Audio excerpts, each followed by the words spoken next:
What he was saying pretty much every day was being reported by every major news media network. And so this weird silence on the other side of January 6th, it's counterintuitive maybe, but I think that not hearing from him has given him a bit more longevity politically. I think I agree with you on that, because it feels like they treated him weirdly or something. But see, that's just it. He earned that. Like, I feel you. And it's a little weird not seeing Trump on Twitter and everything else. Maybe. We can come back to it. Maybe. Martyr. I need to think about that one.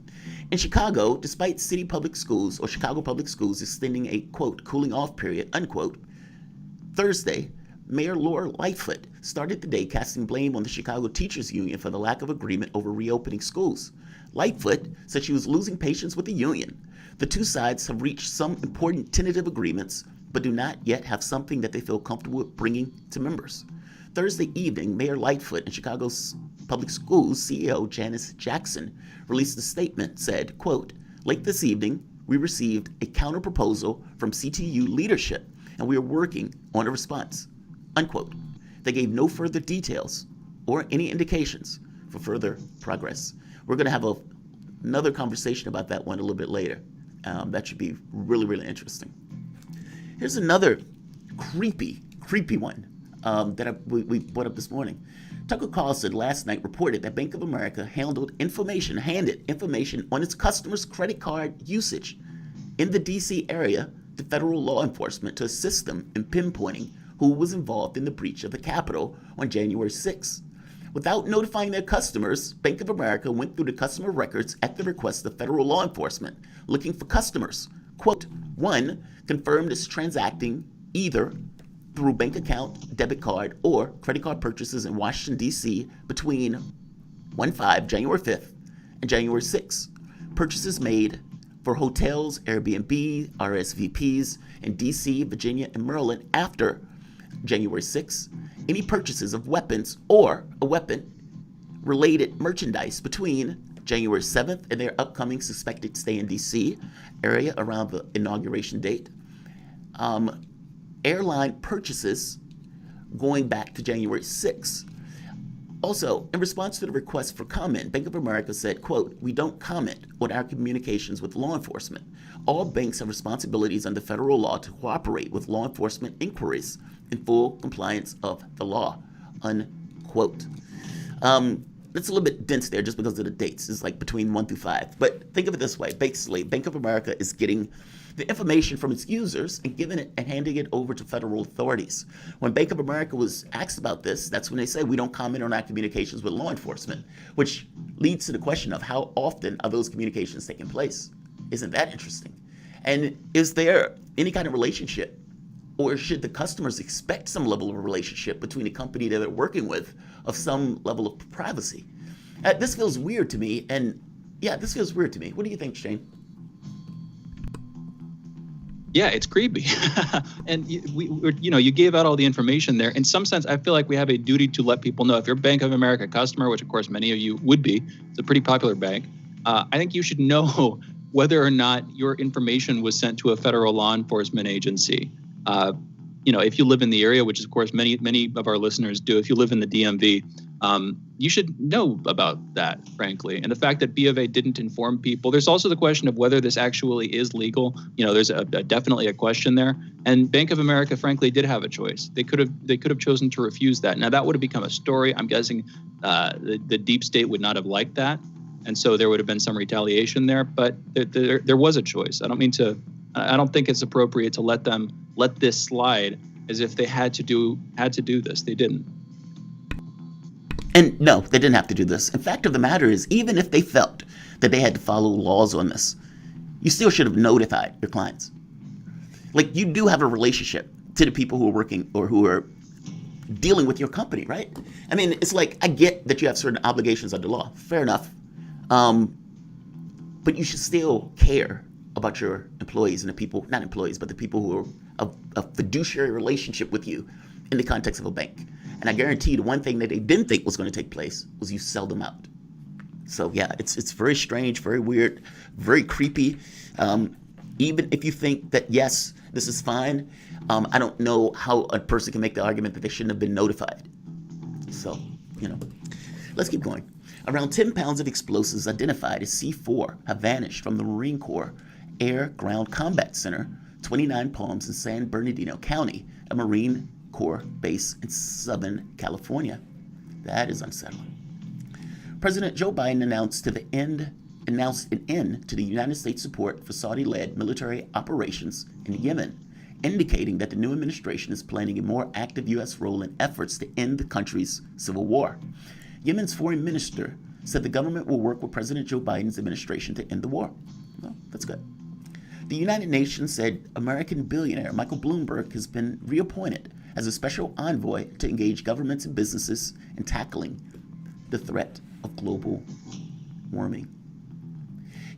We mentioned this earlier, but if Joe Biden is ending support for for the Saudi-led military operations in Yemen, I think it is a fair question to say, well, wait a minute. Is it just operations in Yemen? Are you going to continue to support Saudi Arabia? Are you going to continue to give cover? Because at one point, we were even doing operations in Yemen on behalf of Saudi Arabia. That was the stuff that got leaked. And it was like, whoa, I thought we were, it wasn't just selling weapons. It was also, we were further involved. Those are your headlines. You're listening to Fault Lines with Thomas and Stranahan. We are going to be back in a moment. Fault Lines. Want to talk? Get in touch with us at radio@sputniknews.com. Great shot. Even better. Let's get one more, just to be sure. Are you a young photographer the world needs to know? Bring your images to more eyes through the Andre Stenin contest. Open to both artists and photojournalists, there are dozens of categories to enter and compete for a share of serious prize money. And, more importantly, international recognition of your work. Learn more about how to enter at stenincontest.com. Point, shoot, win.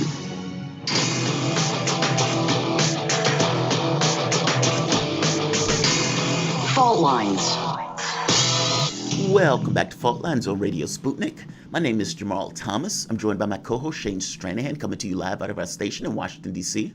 If you guys live in the area, you can catch us on radio at 105.5 FM and 1390 AM. We're also in Kansas City at 102.9 FM and 104.7 FM. If you guys are digging what Shane and I are putting down, whatever platform you're consuming this content on, give us a like and share that audio or video. You can also reach us by chat, a tweet, and of course by phone at 202-521-1320. That is 202-521-1320. Your engagement makes this show what it is, so definitely don't be shy. So in let's do this. Let's bring in a guest. And this should be a fascinating conversation. Joining us, Alexander McCurris, editor-in-chief at theduran.com. Alexander, welcome to the show. Delighted to be with you. Absolutely. There's a lot going on in the UK. And as I was going through the news the other day, you were the first person that I wanted to talk to. So Anne, a diplomat's wife, runs into a driver on a motorbike, 19-year-old Harry Dunn. She admits that she's driving on the wrong side of the road when she's leaving a military base. He's killed. Now, she absconds and leaves. Now, when the UK asked for her to be extradited, the United States told them basically, no, we're not going to extradite him. And more interesting is one of the reasoning or the rationales was that she was working apparently under some notion of intelligence, and that this was part of the reason that she actually left. That was kind of the bombshell that came out yesterday, that basically part of the reason or part of the her rationale in leaving had to do with her work. The interesting key here, though, is it's not entirely certain that she even has diplomatic immunity based upon the rule set established in 1995, right? I mean, this is a fascinating case. So can you give us, if I'm missing anything on that, or if there's larger context that need to be added, please add it. But did I explain that correctly? You explained it absolutely correctly. And can I just say, this is actually quite a big story in Britain. I mean, it's not been central news, but it's been covered quite extensively. And a lot of people have been rather shocked by the behavior of the US about it. It's also been discussed at very considerable length by the indispensable Craig Murray, who is, of course, himself a former diplomat and has been well aware and is very familiar with all the various diplomatic protections that are provided to diplomats.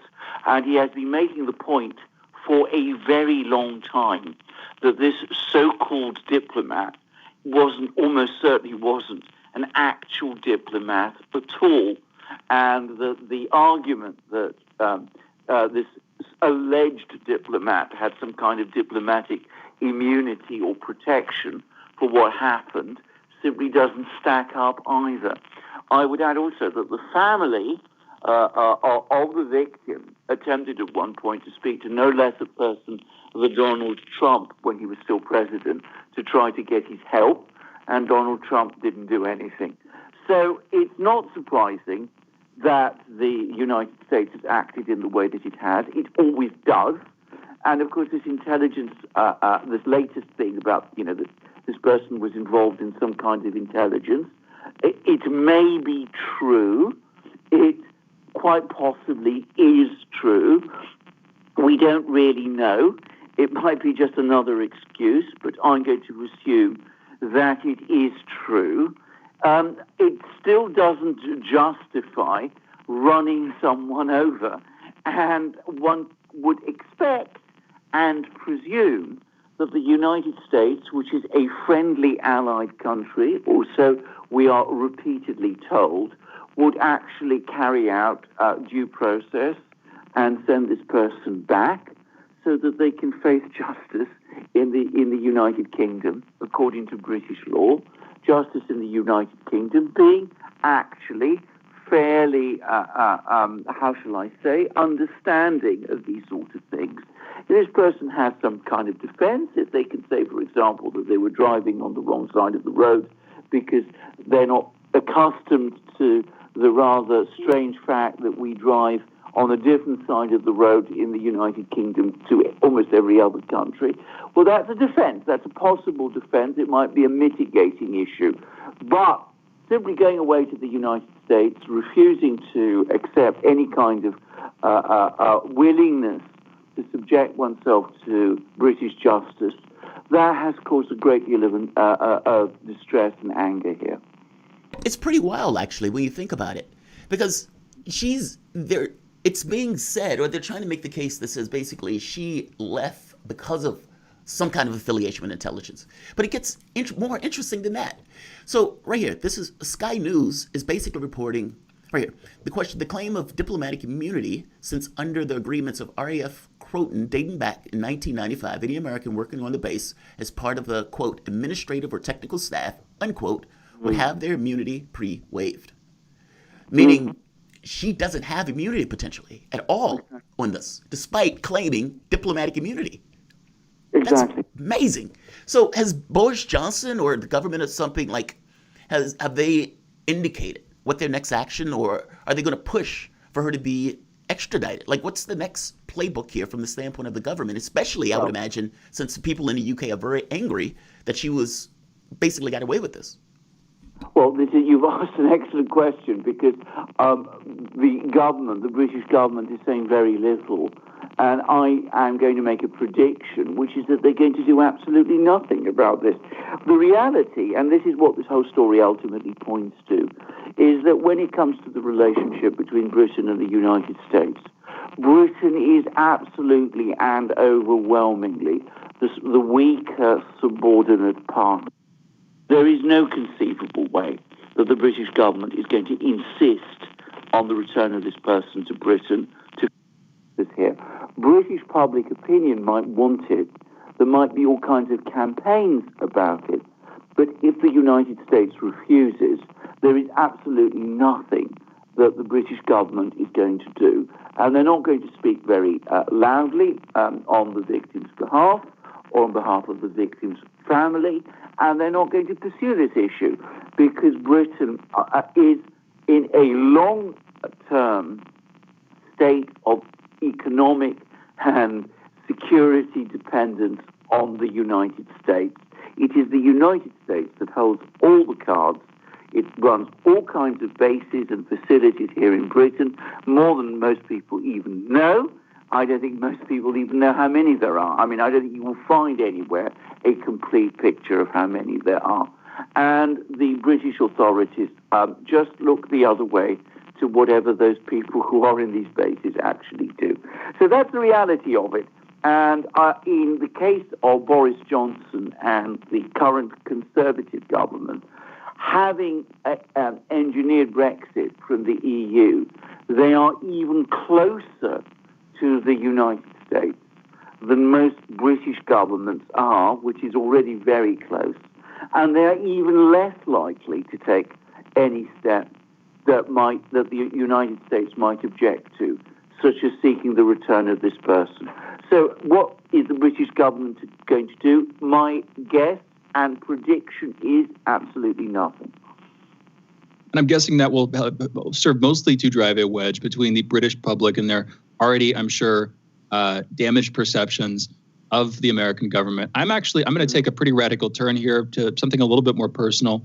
A lot to talk about when it comes to the UK, but I also just want to bring this up. It seems like your Twitter account, the Duran's Twitter account, was recently taken down. This is, I don't know if you know this, but this is after a wave of YouTubers just a couple of days ago got demonetized. These are political commentators, including some guests on this show.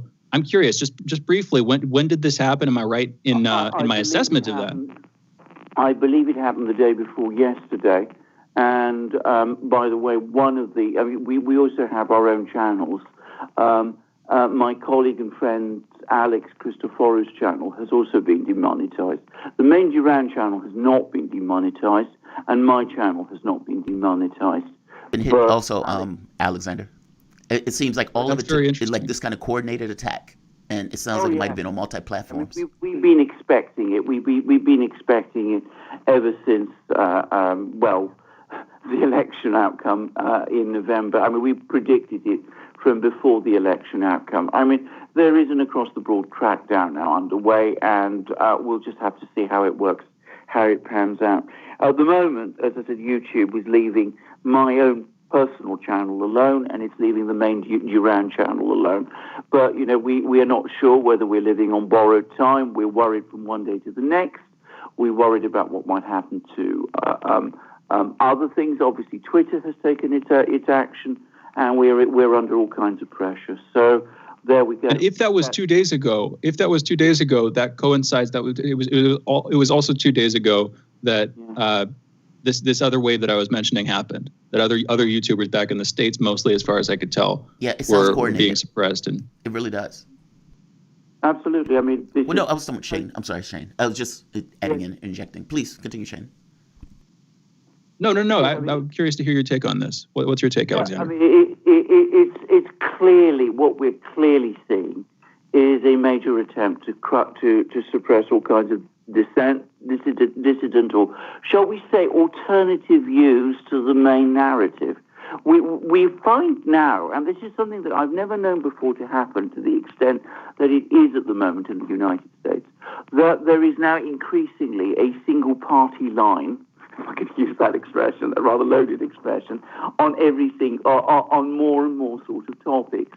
And you're expected to stick to that party line. And if you move outside it or beyond it, then you risk being, removed from social media and basically cancelled or unpersoned or whatever the word is. And I think this is going to continue now for a while. I don't know how long it's going to continue for, and I think it's sooner or later, at some point, there is going to be a backlash. But obviously, we're exposed to it ourselves. Alexander, we only have about a minute, maybe a minute, 15 seconds left. I want to go with Ken Starmer real quick. They found documents were leaked, basically, on Labor's plan to, quote, win back these kind of the red wall, break the red wall, to win back voters that were, dealing with more, that they lost. And part of the plan was basically theatrics. We're going to, hold the right flag and we're going to say the right things. But this is already too little too late. I mean, ultimately, the issue was Brexit. And when they abandoned Brexit, that's the issue.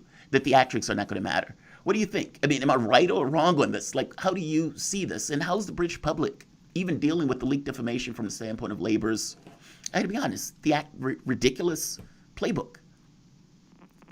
Well, I think that Keir Starmer, there's more and more mounting criticism now of Keir Starmer from all across the spectrum. And I think that it's becoming increasingly clear that he is somebody he's an empty suit, sorry to put it that way, with no real ideas, and that his great idea seems to be that you win back working class voters in northern constituencies by being as right-wing as possible.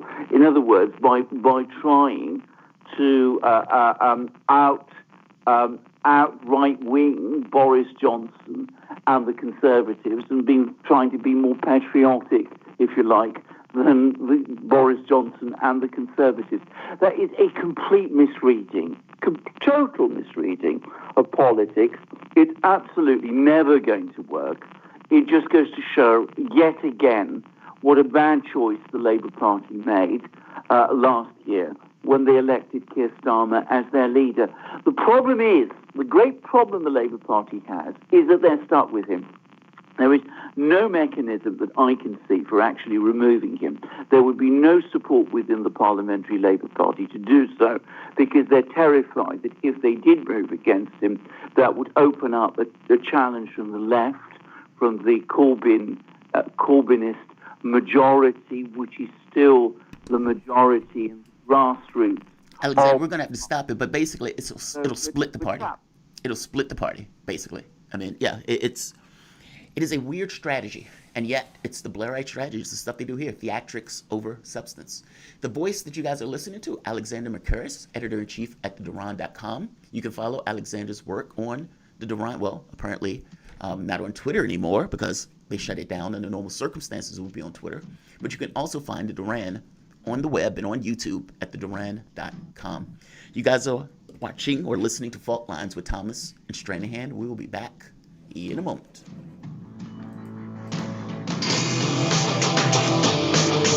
Fault lines. We are above all the latest developments, and we don't take any sides. Radio Sputnik, telling the untold.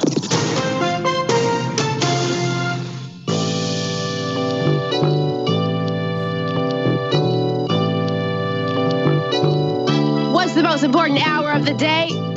It's the Critical Hour with Dr. Wilmer Leon. On this show, we don't just deliver the latest headlines. We divide the real from the fake. Tune in to hear from some of the most brilliant political minds of today. Get in-depth news and analysis that goes beyond the surface and digs straight into the details. Set your clock to the Critical Hour for a news perspective unlike any of those other guys. Tune in to the Critical Hour with Dr. Wilmer Leon, weekdays 6 to 7 p.m. Eastern, and catch us on Facebook Live. You're listening to Radio Sputnik.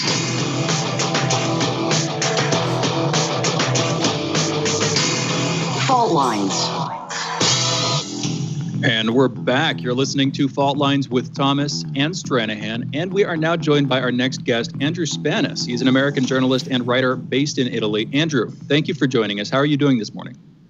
Good. I'm here. Thanks for having me. Good morning, and hope you're well. Hope you're well as well. Thank you so much for joining us. Let's talk about the Italian political crisis, which is ongoing. I'm going to leave it to you to give us some of the backdrop here, but just to briefly set people up. Okay. Italy's coalition government is in a state of crisis, and they're now considering pulling in a former head of the European Central Bank, Mario Draghi, who tried to unify the government. Now, this is split the political system of Italy even further. The largest party in Italy's parliament, the Five Star Movement, has said, a senior member has said, they don't want that. They're not going to stand up for that. No way is the quote. But their main ally, the center-left Democratic Party, has said they would support bringing the former central banker back in. Just briefly, is that correct? What set this up? How much does this have to do with the coronavirus, which of course hit Italy first and hardest in the EU? And can you just give us some of the recent political history and what led to it? Andrew. All right, you put a lot together there. We need to go back this way. This government, the current government, the one that's on its way out, is made up by the Five Star Movement, which in 2018 got the largest amount of the vote, 33% of the vote. and the Democratic Party, which is a more centrist, center-left party, and some other small groups. Now, what happened is a former prime minister named Renzi pulled the plug. He'd started his own small group. He basically pulled the plug because he didn't like the prime minister and he wanted to have more power. Now, they couldn't come to an agreement on sort of a government reshuffle with the same parties. So what happened is that there's someone called the President of the Republic here, who's supposed to be an institutional figure, but actually has, he's not the head of government. He's the head of state, and he only has institutional responsibilities. But he has a tremendous amount of power, and we've seen that right here. Because it was his decision to say, okay, we're either going to go to early elections, we're going to have a new elections because the parties can't agree on a new majority, or well, I'm going to call someone else to form a government. So what he did is he asked Mario Draghi, who was the former head of the European Central Bank, to form a government, a president's government that is a sort of a technocratic government, and is really pushing all the parties, all the major parties, to support him.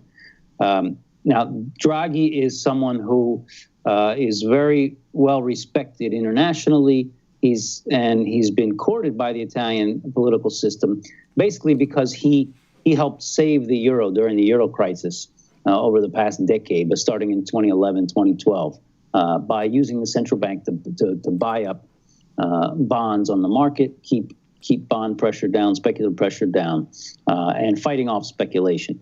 Now, so people think that's wonderful. The problem is that you've got to agree with the euro policy to think that's wonderful.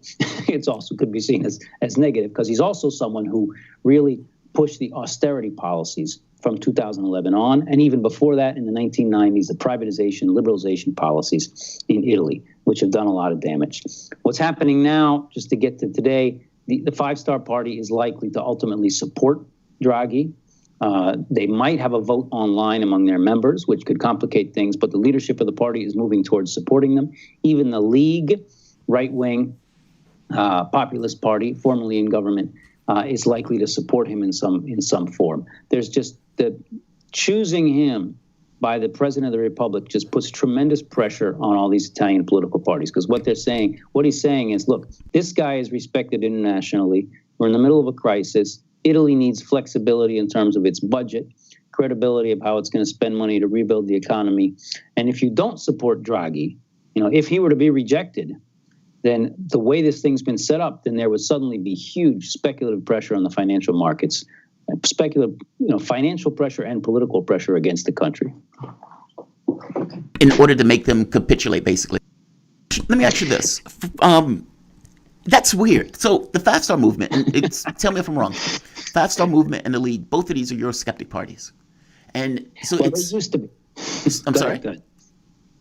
Go ahead. You finish the question. Oh, I was just asking. Both of these are Eurosceptic parties. And despite being Eurosceptics, they're still going to go with this idea of, with Draghi, EU Central Commission. Because I guess what I'm getting at is when the governments were here before and there were these arguments that were going back and forth, they were using the Euroscepticism is almost like a political hit of sorts. The previous prime minister, Conte, I think his last name is, he was using that as a way of getting political power because Italians seemingly were backing him in the Five-Star Movement on this notion of Euroscepticism. So how do they justify on some level of backing Draghi? Well, the things have changed. And this is it. After the 2018 elections, the Five-Star Movement and the League. Five-Star Movement is more left-wing, but not totally. It's a real populist movement, really grassroots, came from the bottom, came from nowhere, brought people into government who had never been in politics before, many of them not even professionals, just regular old people. Five-Star Movement. And then the League, which has a longer history, but they were against the Rome government. They wanted secession, but then they became very strongly anti-EU.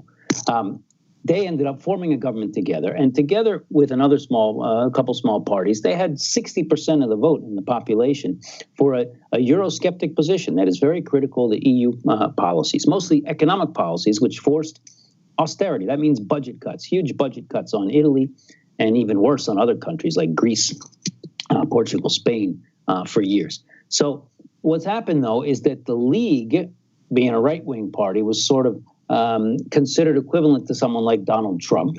They were called neo-fascists, although they're not. That's not really what they are. But there are some people in there who certainly have problems, and they were kicked out of the government. And this new government was formed between the Five Star Movement and the Democratic Party. The Five Star Movement, in order to stay in power, dropped their opposition to the EU very quickly. Among the base, among voters, there's a lot of people still worried, but the leadership of the party, they voted for Ursula von der Leyen, the new president of the EU, and they made a pro-EU deal, a pro-EU shift.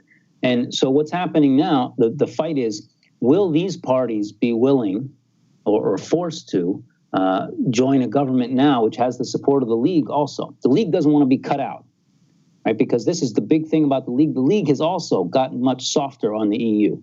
Why? Because they were kicked out of power, and Salvini, the head, wants to get back in.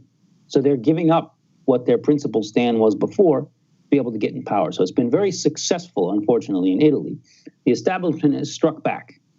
And they struck back saying anyone who challenges the EU policies is going to be out. They're not going to make it into power. They came close, but the permanent institutions, the Italian and European deep state, if you want to use a bad word, they resisted, and now they've gotten in a situation where they're able to impose someone who's, again, technically very competent, internationally very well respected, but his outlook is totally financial system, neoliberal, globalization, and that's the way he'd govern. So the Five Star Movement, founded by Beppe Grillo a bit over a decade ago at this point, but for the last year, the leader has been Vito Crimi. What happened to Beppe Grillo? What's his take on these events? Where is he politically? Well, Grillo is, as we speak, I think, or in about an hour, he's going to be meeting with Draghi, because Draghi's having his consultations. And he's speaking to each of the parties to find out who's going to support him and telling them what his program's going to be. And it's sort of take it or leave it. Draghi has expressed respect for the parliament, of course, because he needs their votes, and that's a democratic process, semi-democratic process in this case, since he's not voted, hasn't been voted in by anybody. But basically he's saying, this is what I'm going to do, and the parties have to say whether they're going to support him or not. Grillo he's never joined parliament directly or government directly, but he's still been on the outside, very influential voice for the party. He immediately said, no way, we're not going to support Draghi. But now he's changed his mind, and it looks like he's moving towards support for it. And we'll find out today. But it seems that the pressure that's being brought on everyone is look, this is an opportunity for Italy, right? Because we're finally going to be able to do something where people aren't going to be criticizing us, from other countries in the EU. They're going to have to look at us positively and let our government work without putting improper pressure on it. But it's really an underling mentality. An underling mentality, because the country for years has been told, look, you have to join the EU, and that comes from inside the Italian institutions as well. It's not just from outside. Right? The institutions have said, look, you've got to follow this policy. There's no alternative.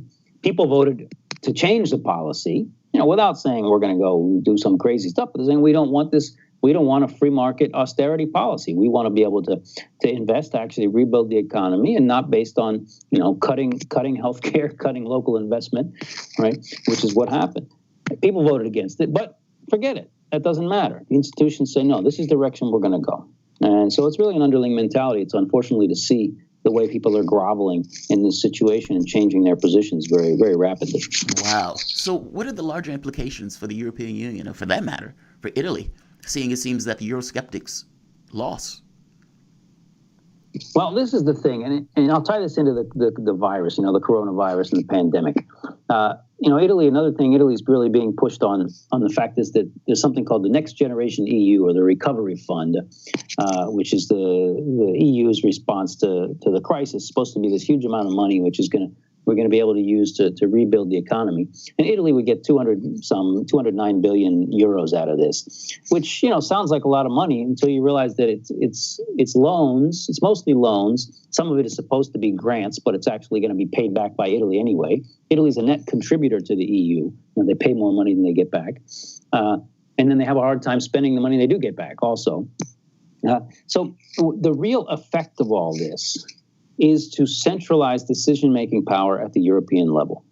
Because we're talking about, think about this, 209 billion euros over the period of 3 years. Actually, the total thing is over 6 years.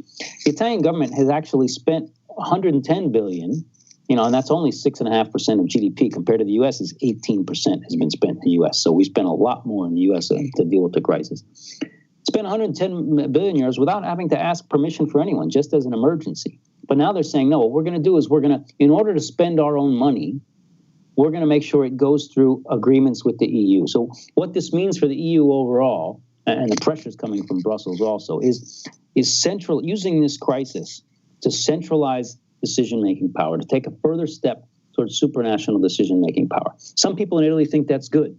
They call it the external constraint. They think it's good because they don't trust their own politicians.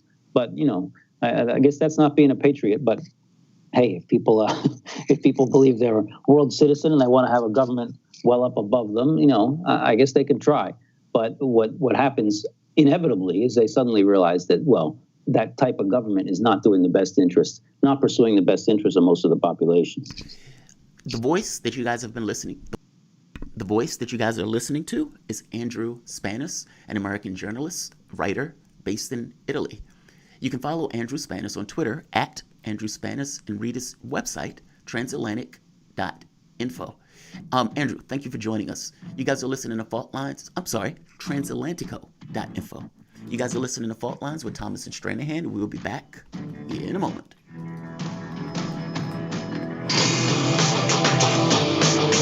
Fault Lines. What do we want? News, politics, and culture. When do we want it? Wait, we weren't finished. News, politics, and culture without the red and blue spin. Okay, so now when do you want it? Daily from noon to 2 p.m. Eastern Time. Okay, satisfied now? Never. Tune into Political Misfits on 105.5 FM in Washington, D.C. and on 102.9 and 104.7 FM in Kansas City, Missouri. Daily for our analytical fix. Don't surrender.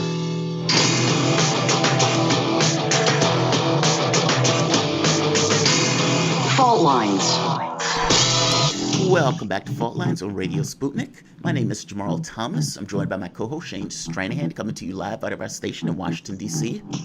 Joining us, great conversation actually coming up, William Ayers, or Bill Ayers as he's called, formerly a distinguished professor of education, senior university scholar at the University of Illinois at Chicago, an author. He has written extensively about social justice and democracy, and his latest book is about becoming a teacher. Bill, welcome to the show, man. Thank you for joining us. So good to hear your voice once again, brother. Good to be here. Absolutely. And, especially since it's short notice. So definitely. And you're the perfect person to talk to about this, considering everything that's going on. You're based in Chicago, and you literally wrote the book about teaching. So to bring people up to speed on this, Lori Lightfoot has been in a pretty, let's say, overt and loud fight with the Chicago Teachers Union on the notion of opening up schools. Now, if you're a teacher, obviously you don't want to get ill yourself, nor do you want your students to get ill. And so I would imagine there's a very clear understanding of, hey, maybe we should think about this, or maybe my safety is in question. And as long as my safety is in question, can we find another way to do this? Now, Lori Lightfoot doesn't seem to be hearing this at all, and she wants to basically push for a deal. Now, that's just the grand context of it. But if you want to add anything on to that, please do. But did I explain basically the gist of it correctly? Well, I think to a large extent, but let's broaden the lens a little bit. It's not only teacher safety, it's the safety of staff, all staff, which is thousands, tens of thousands of people, the safety of parents, the safety of children, and the safety of the community. So I don't think there's an easy answer to this, but I think the mayor has been unbending and very hostile toward what has been a reasonable attempt to have a serious discussion about a safe reopening. Everybody wants to reopen. It's better for the kids if we reopen. It's better for the parents. But once again, what we find ourselves in is a situation where there's a kind of a Rube Goldberg, jerry-built system of healthcare in our country, a Rube Goldberg, jerry-rigged system of education, and it means that it's very hard to do something systematic. And that's why what we're witnessing everywhere, but let's go right down to the fine grain of the Chicago Teachers Union in opposition to the mayor. And what we're seeing is a collapsed system that many of us are hoping that this crisis will both reveal, illuminate, and give us the opportunity to rethink, rebuild, reculture. That's what we want. And I want to come back to that. We only have so much time in this segment. And again, Bill, thank you so much for joining us. I want to come back to what specifically needs to be done here if you want to look at a serious institutional reform of Chicago's education system, as well as of the nation's education systems. But let's start with the sort of facts on the ground here. What do you think the Chicago Teachers Union is dealing with? What perspectives do they have on this situation that the national news media is not airing? In other words, what are we not hearing on the national level that we should know about what's going on in Chicago in this dispute between the mayor and the teachers union? Bill?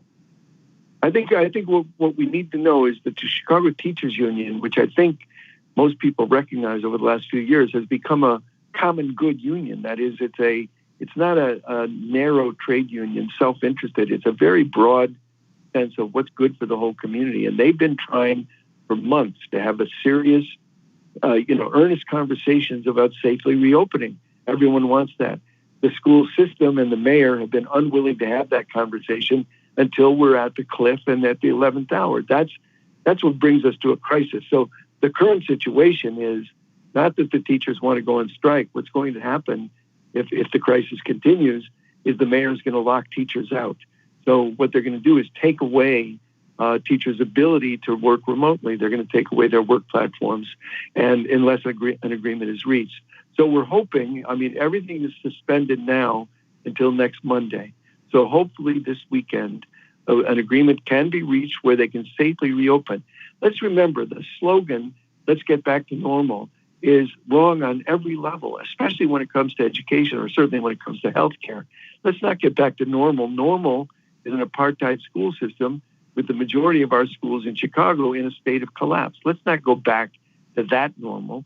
Let's go forward and let's think about smaller classes, smaller schools, better ventilation, better use of time, and let's not go back to normal. So I think we have an opportunity in this unprecedented crisis to think forward and stop thinking in a defensive, small-minded way. I think the Chicago Teachers Union is very much trying to do that. And it's worth pointing out, and this has become a political football. I don't mean to pick that up, and in fact, I want to deflate it a little bit, but it's worth pointing out, Lori Lightfoot is a Democratic mayor. This is, in Biden's new presidency. There's the message you were just talking about how we can use this as an opportunity to reflect and improve our school systems, that could unify a lot of people. And so I want to hear from you. What has Mayor Lightfoot's message on this been? What's her temperament been? How has she treated this issue from your perspective, Bill? Well, I think, she acts as if we should just hurry right back and get going. When 5,000 Chicagoans have died in this period, so from this pandemic, so it's ridiculous to put this on the backs of the teachers. But what we need to do is we need to fundamentally rethink, and this is nationwide, but very important in Chicago. We need to stop talking about schooling and public schools and education as if it's a product to be sold at the marketplace. We have to shift that narrative and begin to talk consistently about education as a human right. That means every kid, just by being born, has a right to a decent facility, a forward-looking curriculum, a fully trained staff. That's what we don't have, and we need that desperately in Chicago, and that's what I think consistently in the last 5-10 years, the Chicago Teachers Union has been fighting for. Here's the other element in Chicago that's unique. The Chicago Teachers Union and the parents and the community have a very strong bond. So Mayor Rahm Emanuel thought he could steamroll the union, and he found that tens of thousands of parents came out in support of the teachers. Lori Lightfoot has had the same awakening. She thinks that she can use some rhetoric and some fear-mongering and bulldoze the teachers. But the reality is the parents also don't want schools reopened unsafely. They desperately want them reopened, but they want them reopened in a way that they can be confident that the kids and the teachers can get through this and can do it well. And can we also talk about that there were 5,000 people that dropped dead yesterday by itself? Now, you have many of these Democrats during the time where Trump was in office were basically saying, we got to shut it down, we can't open this stuff up, et cetera, and there was no issue with shutting down the schools during that presidency. Biden gets in office. 5,000 people drop dead yesterday. And over the week, a week or two ago, you had 4,000 people dying a day. How does she justify this? Do you understand what I mean? Like, how do you justify this going into Biden administration when it's worse now than it was prior? I don't think it's justifiable, but the reality is, and I think that people have to really awaken themselves to this. The reality is we had no public health system. And so what we see day in and day out are items like yesterday, front page of the New York Times, a story about the fact that physicians wanting very much to offer COVID testing to their patients can't do it because the predatory insurance industry won't pay them for those tests. How are they to offer tests that cost them $40 per test when insurance will only reimburse them at $20? We should reopen this conversation about why we don't have a public health infrastructure in this country. Other countries do. We're less than 5% of the world's population. We have close to a quarter of the world's deaths from COVID. How is that possible in the richest country in the world? Well, it's possible because we have $1 trillion military budget and we actually don't spend on healthcare. And to the extent that we spend on healthcare, it's coming out of the pockets of individuals, and it's not seen as a common good or a social purpose. It goes beyond that, though, Bill. I mean, if you remember, Rahm Emanuel learned after Flint, Michigan, with the water crisis, and they found there was lead in the water in Flint. Rahm Emanuel went himself and did a test and found that Chicago also had lead in that water, and he buried that. So it's not just not having a medical system. It's also like infrastructure and all of these other things that add into people being whole human beings and being able to be, happy, prosperous, efficient, the best human being that they can be. Can you speak about that for the moment? It just seems like it's so tone deaf in regards to it's how flagrant it is in not caring either about the people of that city or, for that matter, like you said, the teachers and the people around.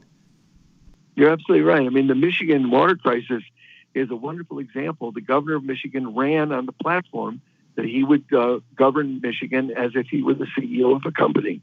And that's exactly what he did. So we have to go back and look and ask ourselves deep questions. For at least the last 30 or 40 years, we've gotten away from any kind of a dialectical balance between the individual and the social. And we've given all in for the individual. So what we've got in this country today is public health basically means stay healthy. Public safety basically means own a gun. Public schools basically mean choose the right parents. I mean, it's absurd and it's obscene. And this is a moment when we can look that in the face and ask ourselves, what kind of a country do we want to live in? Are we in this together, or is it each person, each family? As Margaret Thatcher said 40 years ago, there's no such thing as society. There's only individual men and women and families. Well, that's wrong. It's morally wrong, and it's factually wrong. We live in this together. And if the pandemic doesn't kind of bring that fully into view, I don't know what will. But I think it's time for us to not go back to the same old solutions to these epidemic problems. I think we need to think differently in order to move forward. Well, here's one way in which I would agree with Thatcher, and I do agree that it's wrong on the whole, it's wrong on the face of it. But one way in which I would agree is individuals can take responsibility for having made poor decisions if they're moral about it and if pressure is put on them. And right now, I see responsibility for this crisis being diffused across institutions, bureaucracies, entire parties. When it suits those parties to diffuse that responsibility. I want to turn though. Where do you think this is going to go? Like you said, this weekend, schools aren't reopening until Monday right now. That's the plan. Where do you think this is going to go this weekend, Bill? I'm not certain, but I'm hopeful that they can come to an agreement for a phased reopening. The head of the CDC said last week that schools should be places that can be safe. We need better ventilation. We need much better infrastructure. We need smaller classrooms and so on. But it could be done safely. But there has to be an agreement that we're investing money in it. We're going to pay for it, or it can't happen. And I think this is something, again, that we have to ask ourselves. Every government on earth, every regime, every party, all they really want to do is tax and spend. The real question is tax whom and spend on what? I want to not spend on the military and incarceration. I want to spend on health and education. But that's the argument we ought to be having. And if we agree we ought to spend on education, it means smaller schools, better built schools, and smaller classrooms. Hey, Bill, we're out of time. I just want to thank you again for joining us. Really appreciated the conversation. I always appreciate seeing you and talking to you. Be well. Stay safe. You too. Yeah, you too. Be safe. Talk later, and have a good one. For those listening, William Ayers is formerly a distinguished professor of education and a senior university scholar at the University of Illinois at Chicago. He's also an author. He's written extensively about social justice, democracy, and education. His latest book is About Becoming a Teacher, released back in 2019. We're going into a break. Oh, and you can check him out, billayers.org, by the way. That's his website. We're going into a break. You're listening to Fault Lines with Thomas and Stranahan. We'll be back in a minute with headlines and the last hour of today's show. Be right back.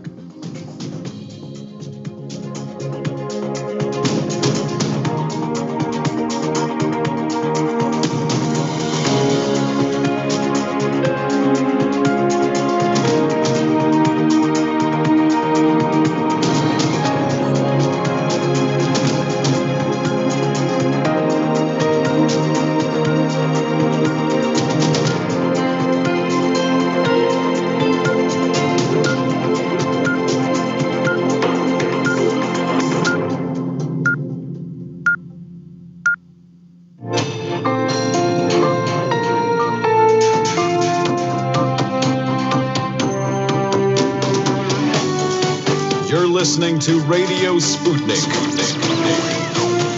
Telling the untold.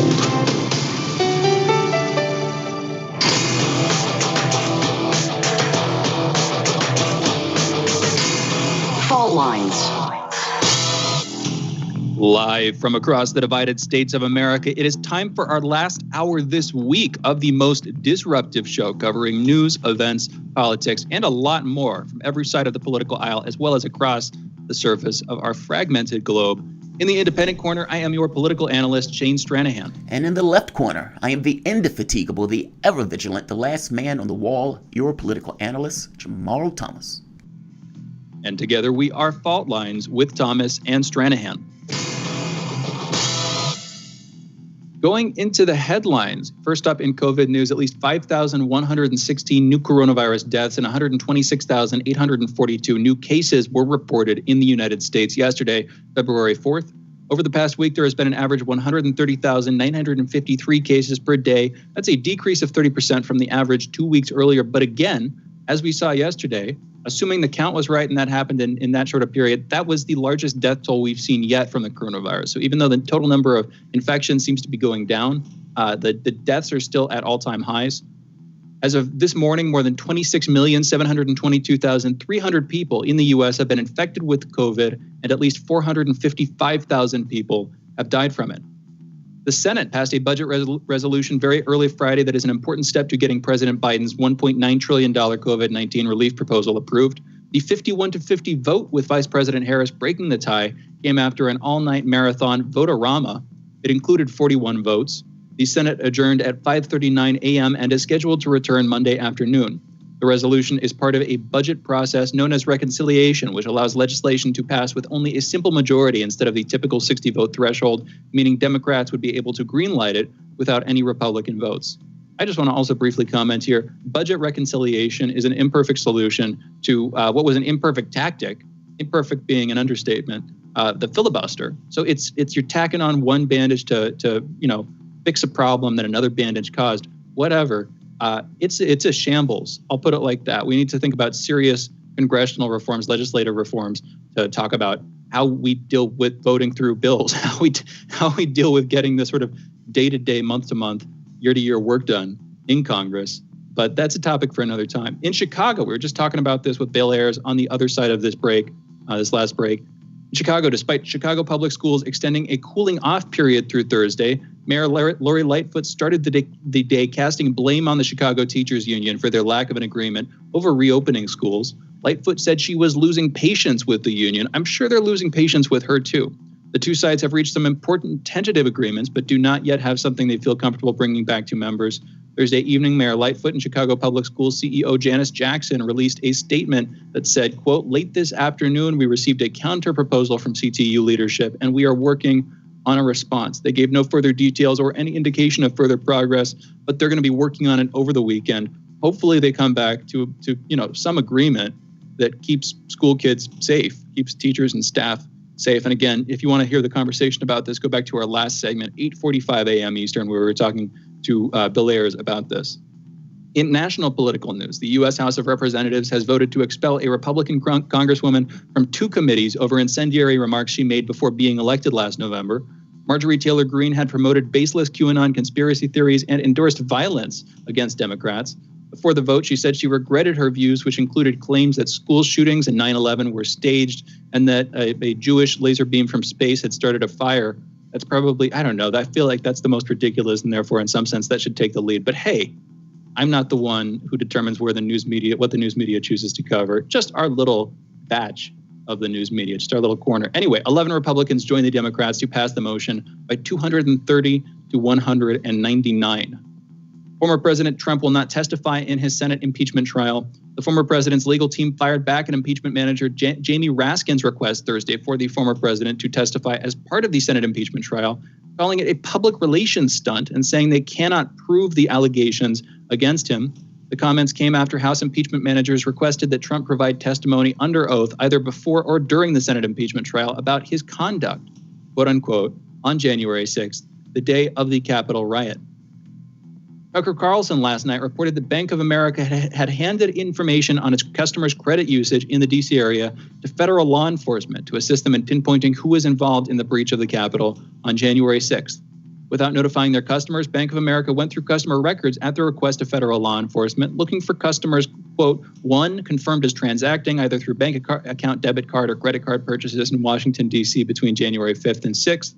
2, purchases made for hotel or Airbnb RSVPs in D.C., Virginia, and Maryland after January 6th. 3, any purchase of weapons or at a weapons-related merchant between January 7th and their upcoming suspected stay in D.C. area around Inauguration Day. And 4, airline-related purchases since January 6th, end quote. In response to a request for comment, Bank of America said that, quote, we don't comment on our communications with law enforcement. All banks have responsibilities under federal law to cooperate with law enforcement inquiries in full compliance with the law, end quote. So they're defending themselves with that last part of that, in full compliance with the law. But again, I raise the question, couldn't they have pushed back? And even if they couldn't, or even if they didn't want to, whatever, shouldn't they have notified their customers? Why is it up to journalism to do that? Isn't that the bank's duty anyway? In our next headline, around 10 pounds of explosives identified as C4 have vanished from the Marine Corps Air Ground Combat Center in 29 Palms in San Bernardino County. It's a Marine Corps base in Southern California. Again, 10 pounds of C4 explosives going off, all vanished. I don't know how that's going to end. I hope it doesn't end poorly. In international news, President Joe Biden announced an end to the United States' support for Saudi-led military offensive operations in Yemen, indicating that the new administration is planning a more active U.S. role in efforts to end the country's civil war. Yemen's foreign minister said his government will work with President Joe Biden's administration to end the war. But as we heard earlier, and as we're about to hear, Biden also said that we will keep defending Saudi Arabia, whatever that means. Let's play this clip, Andre. This is Joe Biden in his first big speech since he came into the office, since he came into the Oval Office on foreign policy. Let's play that clip. This war has to end. And to underscore our commitment, we are ending all American support for offensive operations in the war in Yemen, including relevant arms sales.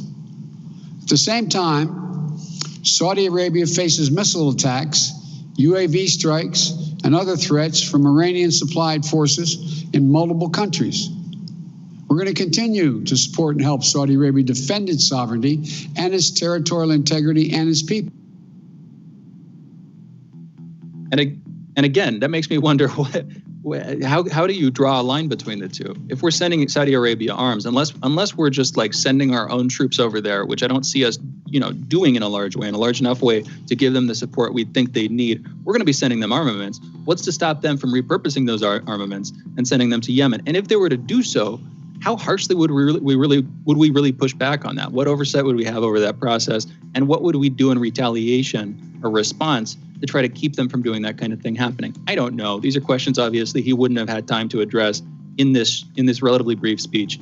But still, questions I think should be raised. It's good that we're pulling out of Yemen. It's good that we're stopping our support for that. That's an atrocity that really hasn't gotten talked about by the mainstream media nearly as much as it should have. Millions dead, massive crisis. And of course, COVID's not helping with that either. But still, I'm worried about this stuff. Jamarl, we were talking about this earlier. What's your take on this? And let's be clear, Joe Biden was in an administration that greenlit that war.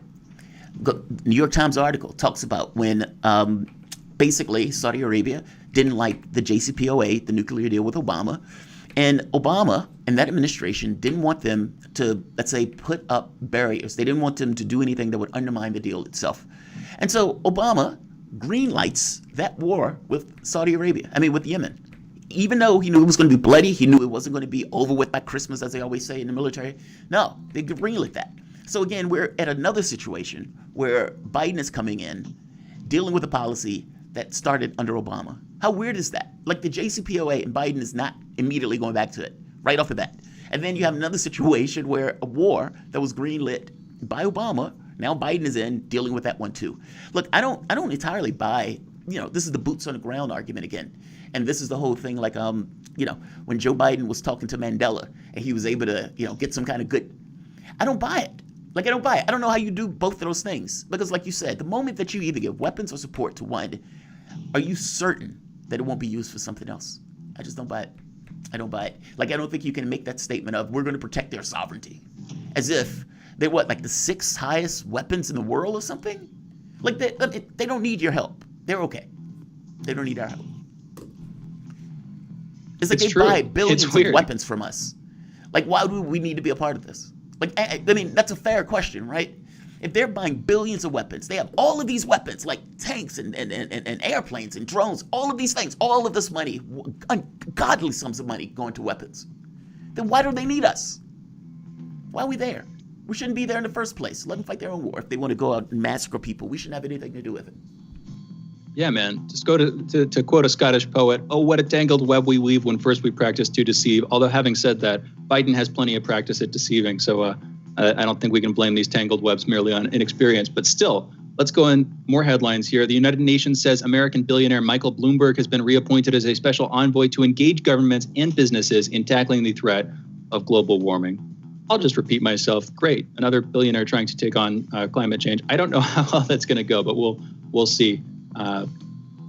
Australia on Thursday said it is seeking a United Nations investigation into allegations that women in China's quote-unquote re-education camps for Uyghurs were systematically raped and sexually abused.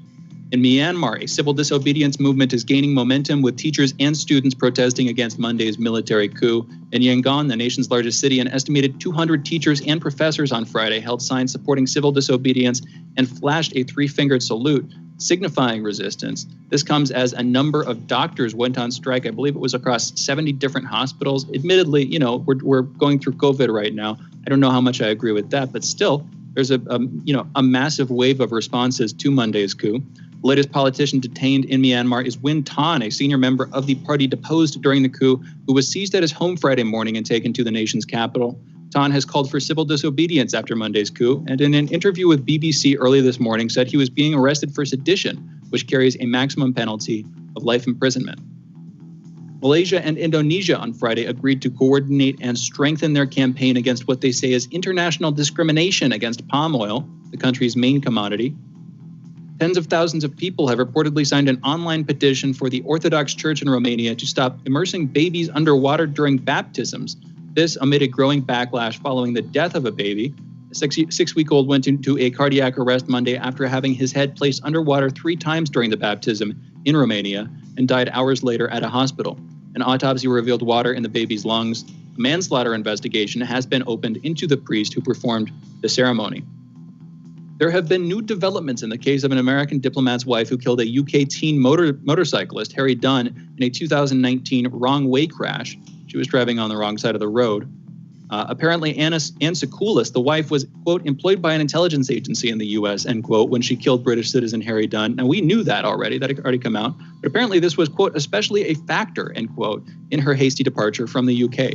She has admitted that she was driving on the wrong side of the road as she left a U.S. airbase in central England in late August 2019. Her car was involved in a crash with 19-year-old Harry Dunn's motorbike. He died.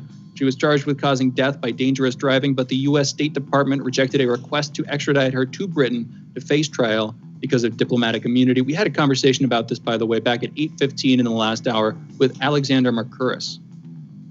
In Russia, opposition figure Alexei Navalny is in court again today, facing charges of defamation on grounds that he defamed a veteran in social media posts last year.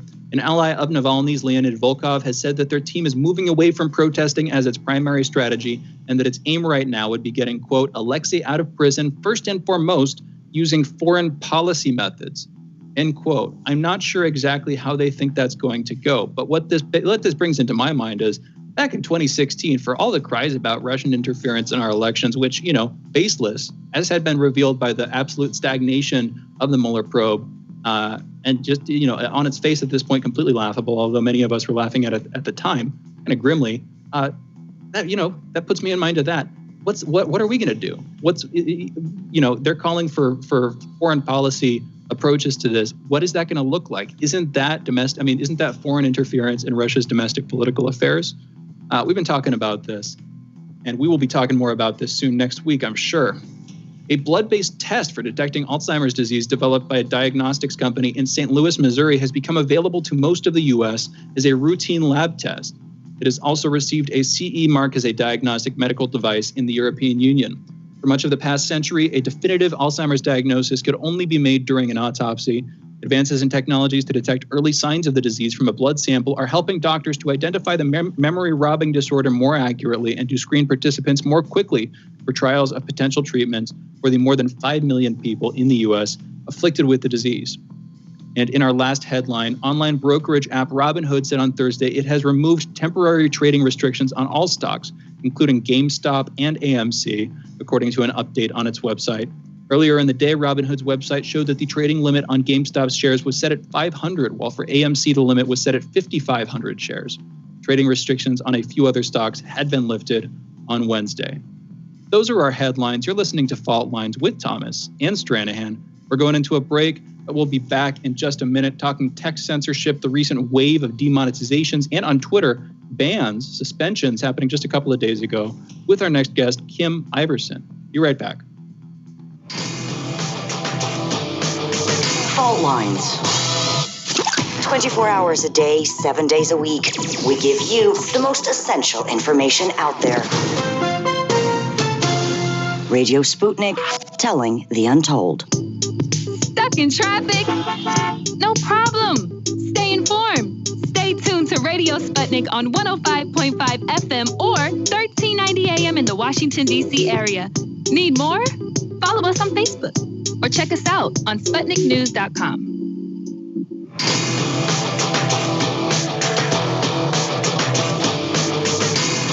Fault Lines. And we are back. You're listening to Fault Lines with Thomas and Stranahan, and we are joined by our next guest, Kim Iverson. She's an independent journalist and host of the Kim Iverson Show on YouTube, but we'll be talking about that. I don't know. I think we should be pointing to other places, but let's bring her in. Kim, thank you for joining us. How are you doing this morning? Hi, good morning. I'm good. Thank you. We should say that I have the show on YouTube for now. So we have to add that for now onto that sentence. That's right. Okay, let's give people some backdrop here. 2 days ago, this Wednesday, my co-host, Jamarl Thomas, hi, by the way, he got demonetized. And we were working together basically when this happened. So I got a call from him. I was speaking to him. I think I called you actually on an unrelated matter. And you told me you just got an email from YouTube with basically no specific information. You hadn't had any previous strikes. There wasn't anything like this. Anyway, they were telling you were demonetized. And they said, I think it was dangerous content, something like this. That's ridiculous, as anybody who's watched your channel, who's followed you for a while would know. And later on, not too much later on, we figured out that a bunch of other folks have been dealing with the same issue. Previous guests of the show, including the Convo Couch, Bruno Franco, Ford Fisher, and of course, our current guest, Kim Iverson, had also received pretty much at the same time a wave of these demonetization notices. And what we were talking just this morning, just to bring this back up, we had on our guest Alexander Mercouris, his sort of co-founder of their media company, the Duran. His YouTube account had been demonetized. Alexander, as far as we know, is still able to monetize his videos. And we also found out in that interview earlier that on the same day, he believes that it was on Wednesday, on Twitter, the Duran's Twitter account was also suspended. So this appears now to be a sort of cross-platform wave of suppression here. Anyway, Kim, I'm just trying to fill it in for people. You got this notice. Any idea where this came from, and what are your thoughts on it?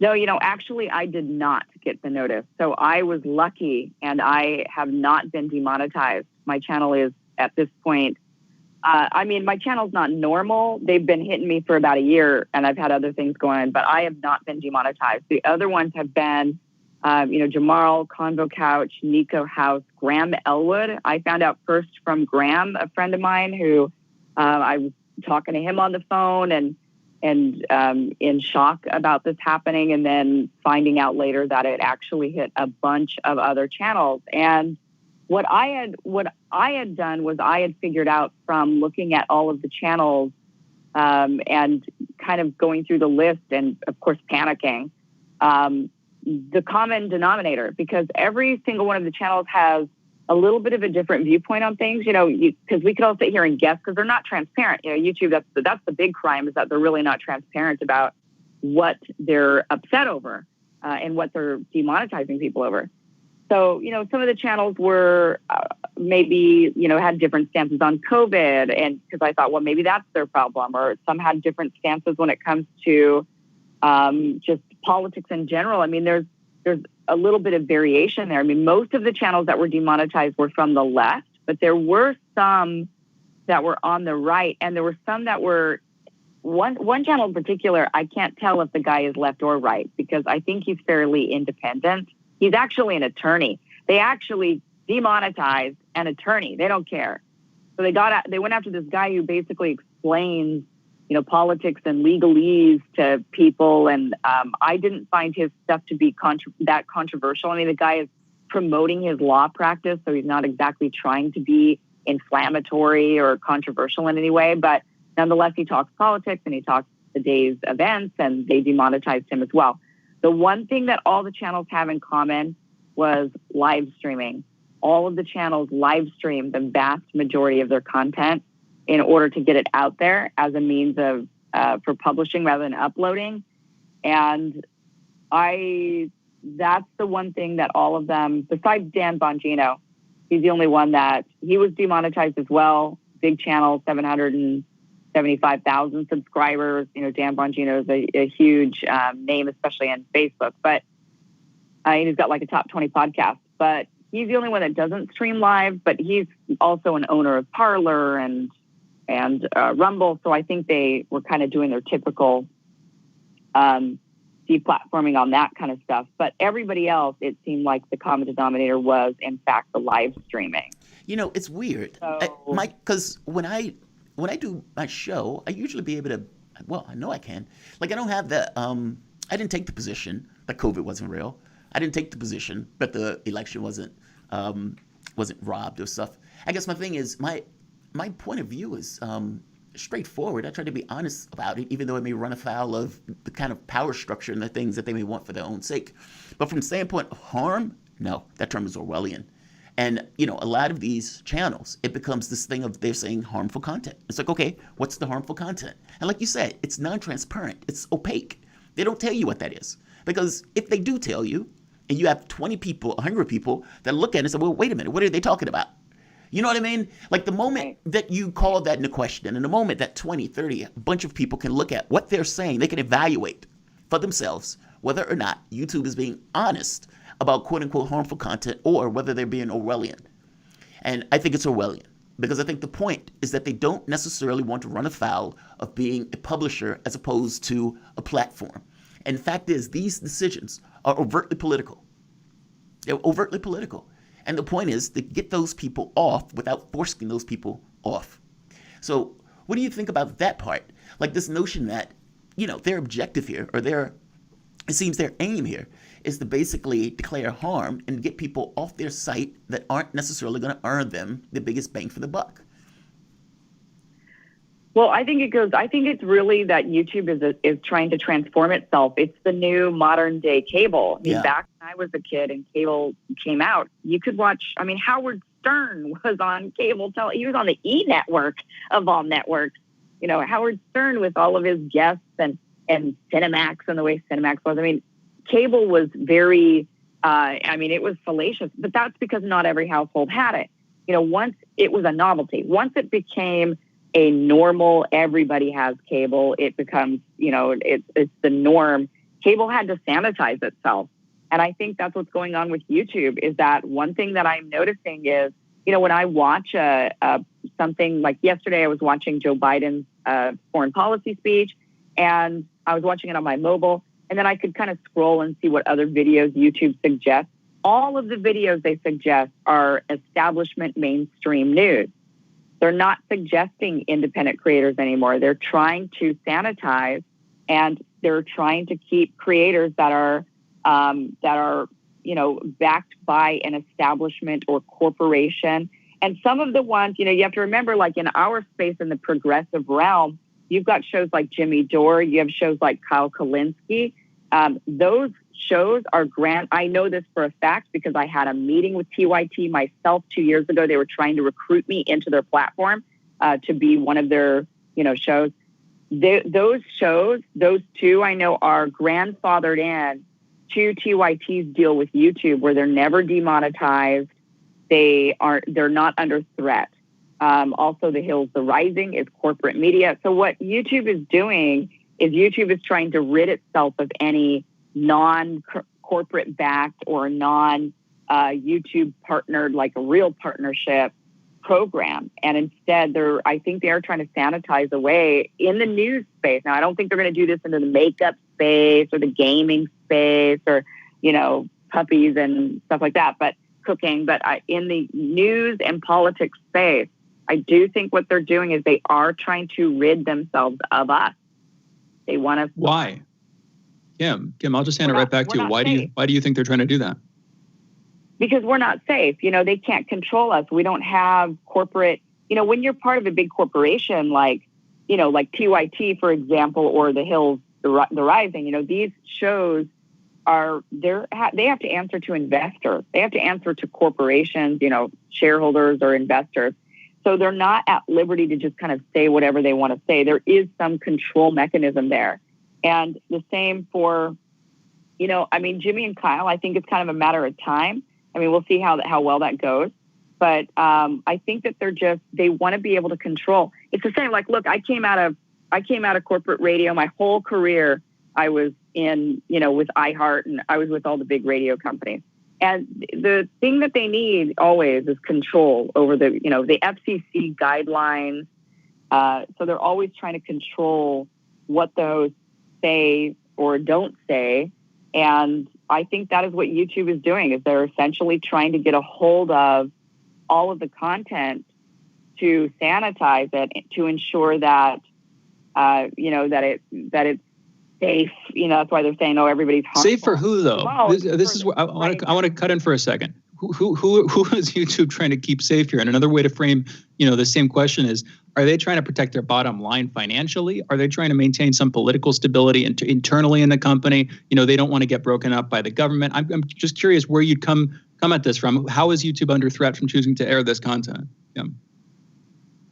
Well, I think it's because, for one, they're protecting their investment, which is these, right now, I think they're protecting their investment of how much money they've poured into the Democratic Party. And now they got the Democratic Party in power. That's their investment. They need to protect their investment. And so, look, YouTube, I don't think they care either way what anybody says on their platform from an actual company standpoint. But they have to look at, what do the Democrats want? If they want to continue to gain military contracts, which many of them are getting, or if they want to continue to have, some cushion here and there on other things, or they don't want to be too overly regulated, they need to be in the good graces of the politicians that they're keeping in power. Well, their politicians that they're keeping in power right now are Democrats. That's their investment. So now they've got to keep Democrats in power. So what they're doing is they're going around and they're censoring people that they think are harmful to essentially the Democratic Party. And that's, I know that sounds like a crazy conspiracy, but it really isn't. It's not a conspiracy. It's follow the money. They've bought these people off. Of course, they're going to protect their investment. And that leaves really very little room for criticism, negative criticism of the Democratic Party. I could tell you, when I launched my channel 2 years ago, the strangest thing was my war and terror videos were always demonetized. I kind of expected that. But one thing that was very odd was that all of my Nancy Pelosi videos were demonetized. 2 years ago, Nancy Pelosi videos, it was Silicon Valley protecting their investment. she's their guy. Wow. So let's do this. Let's go into a break. We're going to bring you back. And I want to get into this conversation about how to push back, how to fight back. Is there a way to fight back? And what should be the next action from the standpoint of all of the people that are being disenfranchised by this, even the ones that will be, since I don't believe for a moment that this coordinated strike is going to be the last. The voice that you guys were listening to is Kim Iverson, independent journalist and host of The Kim Iverson Show on YouTube. You guys are listening to Fault Lines with Thomas and Stranahan. We'll be back in a moment.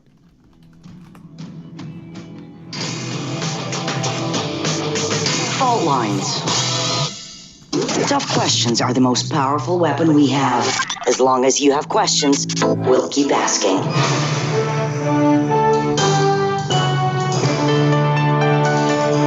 Radio Sputnik. Telling the untold. In a media landscape filled with so-called journalists acting as stenographers for their billionaire bosses, there is a desperate need for news, analysis, and perspectives that buck the status quo and get to the heart of how domestic and international events impact you and me, as well as showing how we can get involved in the struggle to change that status quo. Check out By Any Means Necessary on Radio Sputnik, Monday through Friday from 2 to 4 p.m. Eastern, to hear the stories and voices that mainstream media refuses to tell you. And join us as we connect the political, social, and economic movements shaping the world around us. That's By Any Means Necessary, Monday through Friday at 2 to 4 p.m. Eastern, right here on Radio Sputnik.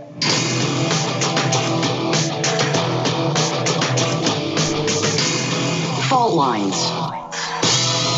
Welcome back to Fault Lines on Radio Sputnik. My name is Jamarl Thomas. I'm joined by my co-host Shane Stranahan, coming to you live out of our station in Washington, D.C. Joining us for a fascinating conversation on censorship, even though it's somewhat aggravating, is Kim Iverson, independent journalist and host of The Kim Iverson Show on YouTube. And again, Kim, thank you for joining us. I want to play a clip for you. And this is somewhat of a chilling direction that this country might be going. I mean, the YouTube stuff is one thing, the Twitter account thing is one thing, another thing, meaning these coordinated attacks on the various platforms. But also, it's a question about how far are they going to go with this in order to silence alternative voices? And what is wrong with the government, or what is wrong with our media space, if it can't necessarily make the argument, if it can't stand there and come up with a point of view and an argument that can outstrike somebody else's point of view. Instead, their objective is basically just to silence it. Let's play this clip. Play the clip for us, Andre. This is Biden's communication specialist, secretary, Jen, I think it's Psaki. Listen to what she says when she's asked a question about RT and Radio Sputnik. Let's play the clip.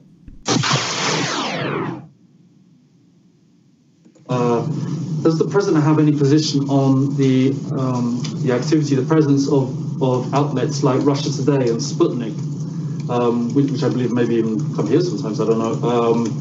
Does he have a position on that? Because in some countries they're seen as out-and-out propaganda tools of the Kremlin. Given things are fairly frosty with Putin right now, what's the position on that? I have not spoken with the president about RT or Sputnik. I think it's pretty factual to say they are tools of propaganda who work on behalf of the Russian government. I don't know that anyone would question that or raise your hand. I'm happy to discuss. But I have not discussed that with him specifically. I do know that when I was at the State Department, they attended the briefing. I had a little fun with them from time to time, but they attended the briefing. They asked questions, but I think there's no question as we're trying to decipher information that's accurate and inaccurate, it's important for the American people to know that there are outlets working on behalf of foreign governments who have an agenda, and they're not playing the role of free press and free media as you all are.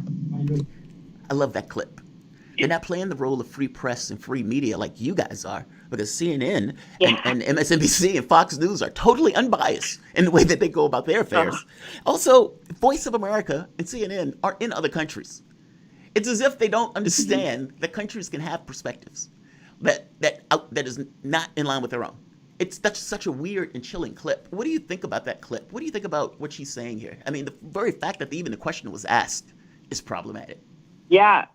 I mean, gosh, I mean, we just keep thinking, where does this lead? Where does this lead? But guys, it doesn't lead anywhere good. I mean, this is where we're headed, unfortunately. And unless we hand Democrats a serious referendum in 2 years, I mean, look, I've always been more on the Democratic side of the aisle, and always voted more with Democrats, but this time, 2 years, I just don't think we can in good conscience if we want to, if we want to save freedom of speech, unfortunately.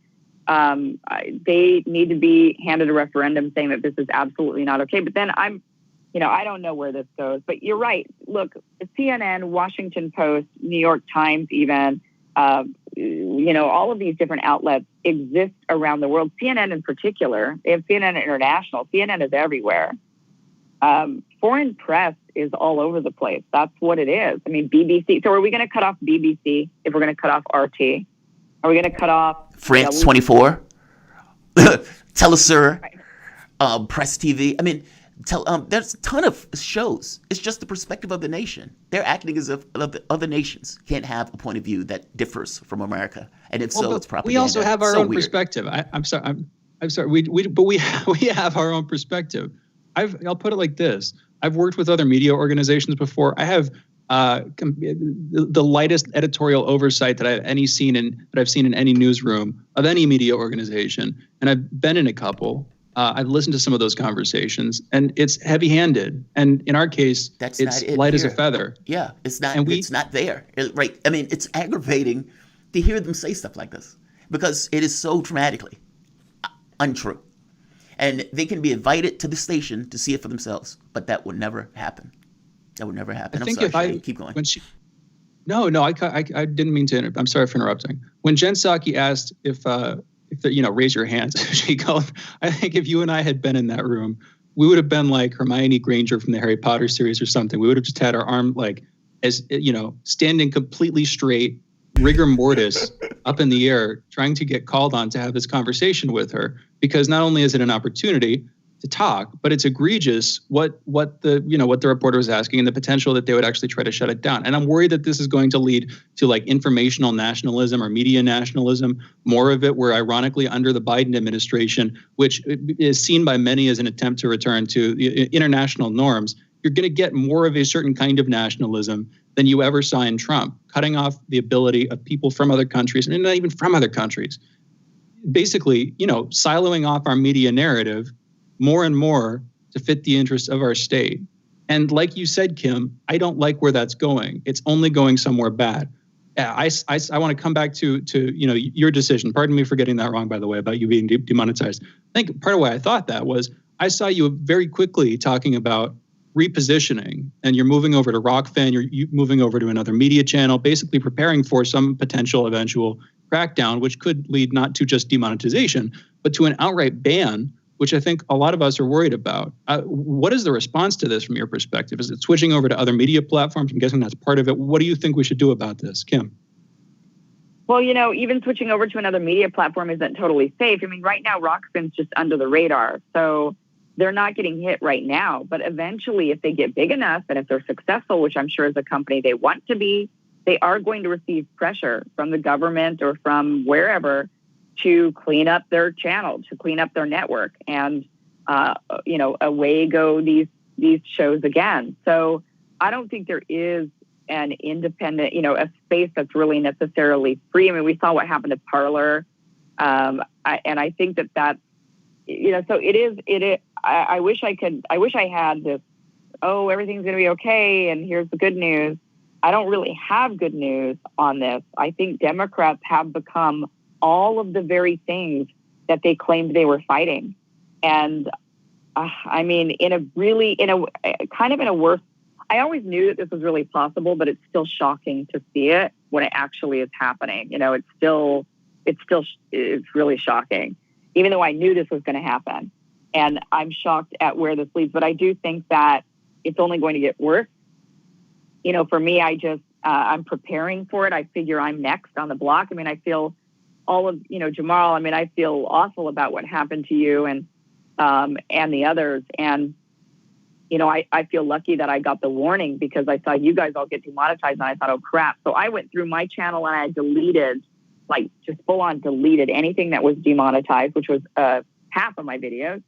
And I won't live stream on YouTube anymore. I think that's what their issue is. So I deleted all of my live. Where can people, Kim, real quick, I'm guessing that you moved those videos somewhere else so that people can still find them. Hoping you did at least. If so, where can people find them? right now, I have not put them somewhere else. Rockfin hosts quite a few of them. And then, but there's others that aren't, and I'm still figuring that out right now. I'm actually trying to work with cloud storage solutions. I actually have a meeting today talking to cloud storage. So it's going to be a challenge. I think that a lot of us are going to end up honestly going a little underground. I think that's kind of the only way, a little bit, unfortunately. Kind of scary, but I guess we're back in that era. Yeah, and it seems that this inability to make an argument on some level is, let me say it this way. In a country where things are going well, let's say people have their health care, people have their education, the people are relatively happy, it's not necessarily a huge amount of poverty or the debt, the difference or distinction, the differential between the rich and the poor are not that vast, then you probably wouldn't even need this. Because the arguments that are being made by your mainstream media or by your political space, basically it lines up with the reality that the public sees. When that differential starts to widen, meaning the gap between the perception of our world versus the reality of our world, well, I think then you have a problem. And the moment that somebody, let's say like me, who had my channel 3 or 4 years before I even started working here, would point that out, they hate that. Because it shows the canard. It shows the truth, right? It's the distinction between what you're saying versus what reality is. And if I am pointing that out and showing that distinction, that differential, you're probably hating what I am saying. And these crackdowns that they basically go after Nazis or whatever else on, they use that as just a political cudgel to get rid of their own political enemies. I totally agree with you on this. I guess the question of where do we go is not necessarily apt, because you're right. There is no independent general media space. But there has to be some response to this, right? I mean, what would remedy this on some level? And is there, or should there be a line? Do you understand what I mean? Because there has to be some way for the public to be able to get what it wants to say. The free speech is specifically for the speech that you don't particularly like. Where does that go? I guess my thing is, where do human beings go for that level of discourse that doesn't necessarily, is not prized by the political parties, but definitely needs to be said? Yeah, really good question, Jamarl. I think the one good thing that we've got going for us is that so many big conservatives are being censored, and they're louder. Historically, the censorship has always been against the left, and it was the right that was censoring the left. And it's very scary to me that when the left got a little bit of power, and they don't even have that much power, but they got a little bit of power, and the first thing they do is they crack down on dissent, and they go and they, instead of shoring up and fortifying our right to free speech, they instead crack down on it, handing a weapon over to the other side when they finally get into power and they go full throttle with it. And so the only thing we've got really going for us right now is that the bigger fish is right now being censored. And so what they're doing is they're fighting it. And they might actually make a dent. Leftist voices are just too small. They do too much censorship of the left in order for the left to get together and actually try to make some sort of change on that front. But these big, like Dan Bongino, for example, or Parler, and he's with Parler, and all of these conservatives, they might actually take these up. Well, wait, real quick. What would that change be, by the way? Do you have, if you could, and I know you can't just do this sitting here for the next 2 or 3 minutes, but what would need to take place on some level for this to be remedied? Do you know what I mean? What legal process or what law is it, making these guys state institutions or something, or some kind of utility?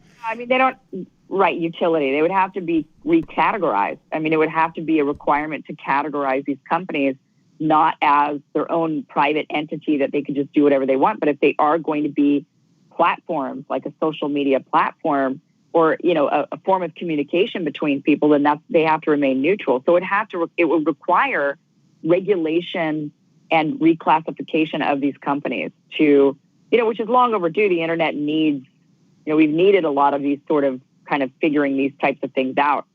And the technology has just moved faster than our government. Our government really doesn't move.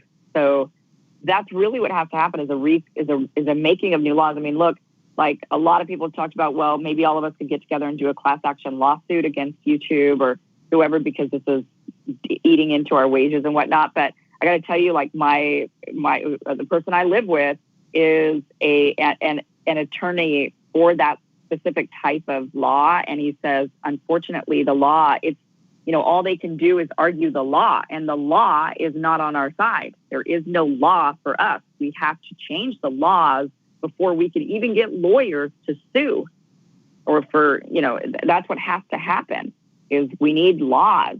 But our lawmakers are bought off by big tech. So what are we going to do? And I would say that they have political power over tech. But my perspective on this is that it's a two-way street. And if anything, I'll use the term deep state, but I don't mean it.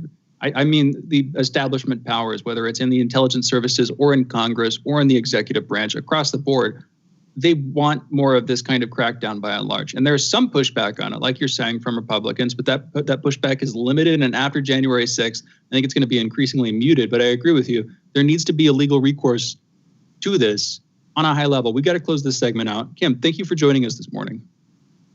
Yeah, thank you guys. And Jamarl, I'm really, I'm shocked, actually, especially with you and your content. I'm very shocked. You and I both. I swear, man. I was stunned when I saw that letter.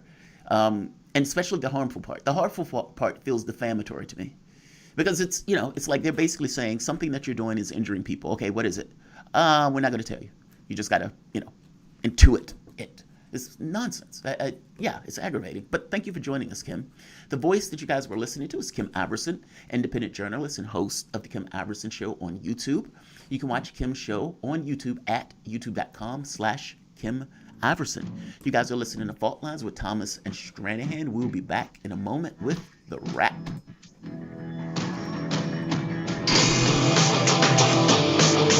Fault Lines.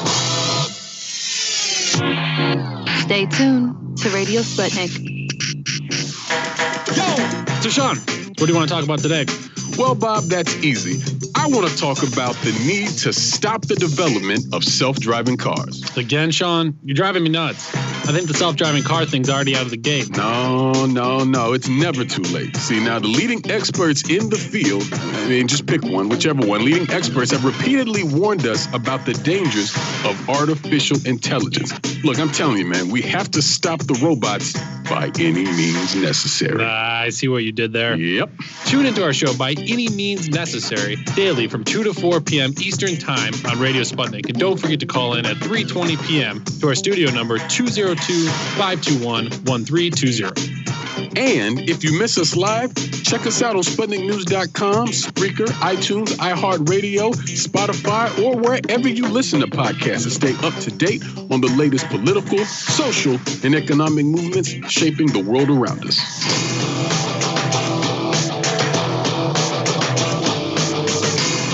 Fault Lines.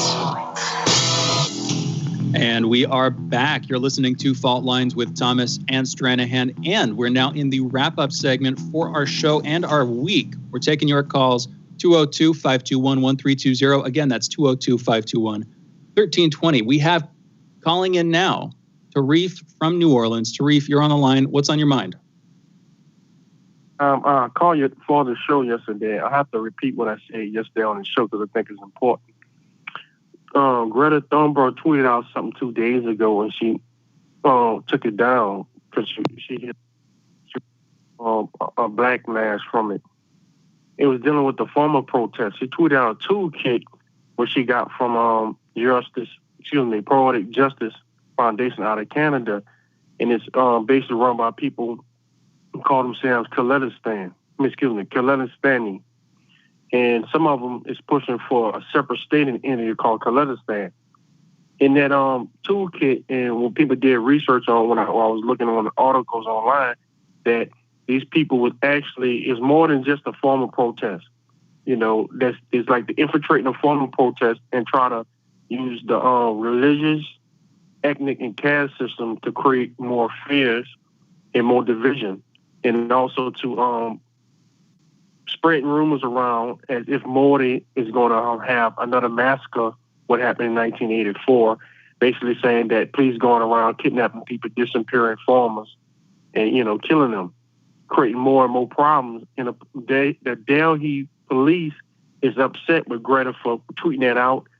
They have. I don't think they opened an investigation on it yet, but they're upset with Canada and Twitter. And they have. Just to jump in real quick. Yeah, Delhi police on Thursday said that they had launched a, quote, criminal case against the creators of the toolkit document, end quote. So, pardon me, it's not against her specifically. It's against this group that you were mentioning from Canada. But they have opened an investigation.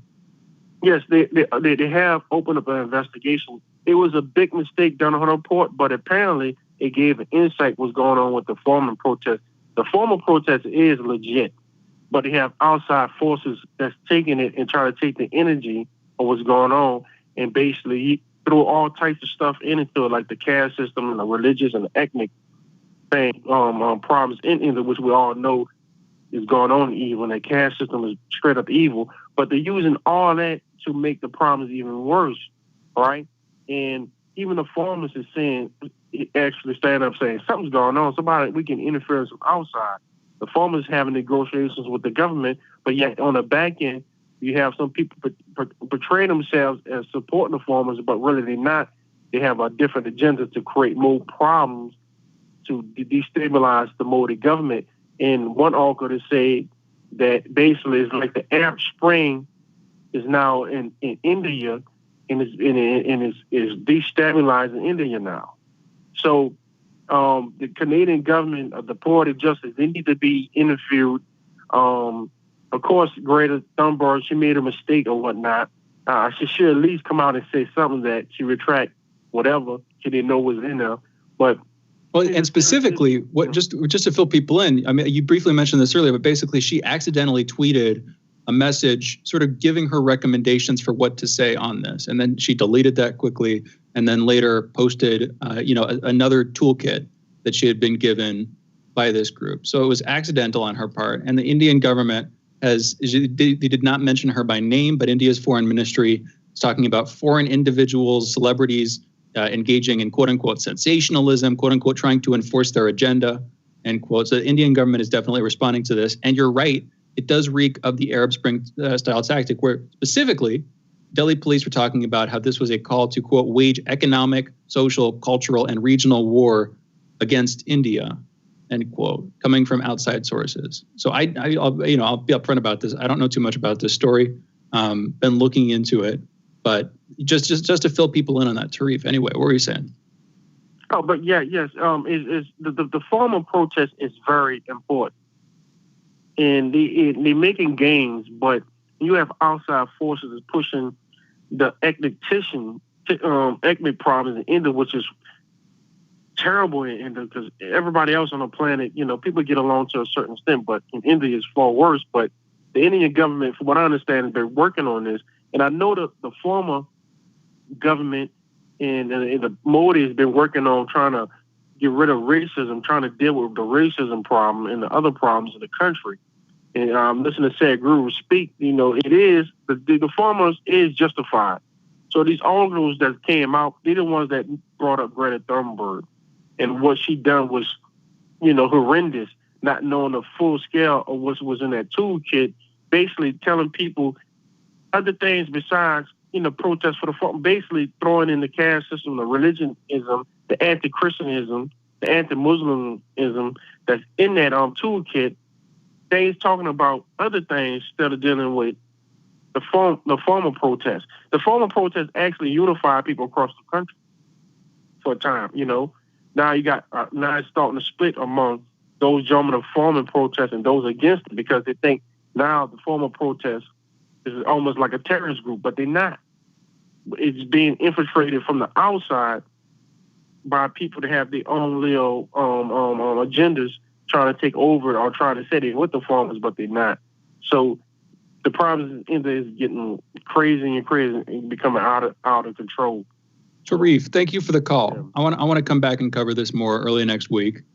We should go to other callers though. Again, Tarif, thanks for the call. We got Kevin calling in from Canada. Kevin, you're on the line. What's going on? Hey guys, I talked a couple days ago about the story at the Capitol and AOC's story, and I think you misunderstood me. I believe that situation was very serious, very dangerous, and very scary. And I believe that from the videos anyway, that the crowd was getting out of control hours before they started breaking in, and it took them a full half hour to break in. How long would it take you in that situation to find a safe room or find security? But AOC is alone in her office all the way up to the point they broke in? That does not make sense to me. What do you think? So I saw the commentary that was flying. AOC lied and those type of things. And from my understanding, or what it sounds like, is that basically when they raided the compound, she was massively freaked out, apparently. She eventually goes, I think it's Kato Porter, and she's like hiding under Porter's desk, or they're hiding together or something like that. People were making the point that the Capitol is a larger complex, and that, you know, she wasn't necessarily in the specific Capitol building per se. She might have been in another part of the complex. But like many of the other people say, it wasn't like there were cops running through hallways and some of the corridors underground, all that stuff. So it wasn't so it wasn't just people breaking in through the Capitol. It was, you know, the complex itself was being assaulted. So I don't want to hit her. Like, if she's scared, then she's scared, right? If people could be fearful, and I think she had a legitimate reason to be fearful, considering she get death threats and, you know, rape threats all the time. So we should come back to that. We should come back to that specific thing. But just to clear this up, I'd seen these rumors going around earlier this week. Basically, she wasn't in the building where the protesters had broken in. She had since fled to an adjacent building, which was connected to the Capitol building by underground tunnels, which you remember Congress people were evacuated through. You know, they were pushed out through those tunnels. So she's in the adjacent building, and she hears people shouting, "Where is she?" Now, from her words, she did not know this at the time. Those were not protesters. Those were police officers themselves. But, you know, if she hears that, I understand she's frightened. But again, I want to come back to this in a second. Nancy Mace, Representative Nancy Mace, Republican from South Carolina, tweeted, quote, "I'm 2 doors down from AOC and no insurrectionists stormed our hallway," end quote. But here's the thing. From my perspective, AOC is saying this stuff to push back opposition to is maybe a little bit too complicated, but to push back against opposition to the consequences of what happened on January 6th. In large part, the government's response, whether it's trying to push Republicans, Congress, as you know, many Democratic Congress people were calling for, or whether it's the suppression of media on these events, as we've been talking about. I mean, AOC herself was calling for more oversight on national media, on the news media, to shut down quote unquote misinformation, to have oversight on that process. I don't like misinformation either. I prefer just information, you know, facts and valid perspectives, all that stuff. But it's not up to me, and it's particularly not up to the government to determine which is which. And so I'm worried that as she's calling for this stuff, she's using her personal experiences, which are very hard to attack. And I don't know why people would want to attack, you know, her recollection of sexual assaults and her concern about this stuff. The problem is she's using that, as far as I can tell, to give some moral cover to the other stuff that she's doing. And that is worrying. You don't want politicians to have unassailable arguments that, you know, it's not even arguments, but to me, making unassailable arguments, you know, by using sort of their personal emotional experiences, which nobody should deny. And it's a little bit of a fine line to straddle in some sense. But I'll be honest, I'm more worried about the domestic crackdown on the media and on freedom of speech than I am that she misinterpreted these events and had a traumatic personal experience. I'm really worried about the first. The second one is bad to hear. But Jamarl, what do you think about that? Because I think, so if somebody experienced, let's start it in 2 parts, because I think both can be true, if that makes sense. So if we start in 2 parts, 1, trauma, fair enough. Everybody accepts it, right? I don't think anybody should attack it. She's in a situation where she thinks her life is in prize. Like you said, it was a cop, but she didn't know that. In her head, oh my God, somebody's coming to get me. I know people hate my guts. I know people are out, that type of stuff. So again, I don't even fault her for that. That's just kind of perceptions of the world and that type of stuff. The secondary part is she using that for political gamesmanship, or is she using that for political gain? And is there a difference between actually believing it and using it for political gain? Do you understand my point? Like, she could actually believe this. And yeah, I agree with you. It is greatly problematic that she's taken this particular attack. So yeah, I don't know. I just think both are The cynical take is that it was a skillful political move on her part. We've got one more caller. We barely have time for it. But we've got two more callers. We don't have time for both. Let's try it, though. We got Brave calling in from Atlanta. Brave, you got like 20 seconds, man. I'm sorry it took us a little while to get to you. What's on your mind? There's not enough time. I'll call back on Monday. I was going to speak about the censorship thing concerning the AOC thing. These issues, these matters are not white and black. So like Jamarl said, both can be true. I think you're both right on that. I think she is using it and she's wrongfully using it. But if she was scared, she was scared. You know, I've been in situations where it's hectic, like riots. So I understand that. But I'll call back on Monday for the censorship thing. Have a good weekend, guys. Hey, you too. Everybody, have a great weekend. Brave, thank you for the call. Leroy from Vegas, I'm sorry we didn't get to you. Please call back early next week. You guys have been listening to another week of the Most Disruptive Show. I want to thank all of our guests, all of our callers this morning. I want to thank engineer Andre, especially this morning, for your help. I want to thank producers Cameron and Raheem. Jamarl Thomas, thank you for co-hosting this week with me. And thank you, that is you, for listening to the show. We'll be back on Monday, folks. Signing off, Fault Lines with Thomas and Stranahan. Fault Lines with Thomas and Stranahan. Another one is in the record books. It took a little while, so let me explain. My channel, after they demonetized the channel, it stopped working. Now, what I mean by that is, without any changes taking place, without my OBS unaffected, nothing changed, the video content that was going to YouTube distorted itself. And so instead of showing a regular video in the way that it's showing now, it would show a corner of the screen. It would show like the little Star Trek poster in the wall, but everything else would basically be, obfuscated outside of the screen space. It did this for the entire day.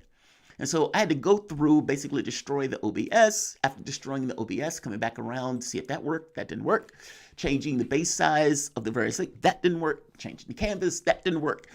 Basically, and it's the worst case, right? When you don't know why something happened, you start making changes, and your changes can get you further away from the thing actually working. I got to be honest, I don't entirely know what happened in regards to fixing it. But last night, as I was working on it, trying to get the setup straight, eventually started back working. And when I realized, as I tried to do it this morning, I realized I was like, God damn it, I have to add everything back to the OBS.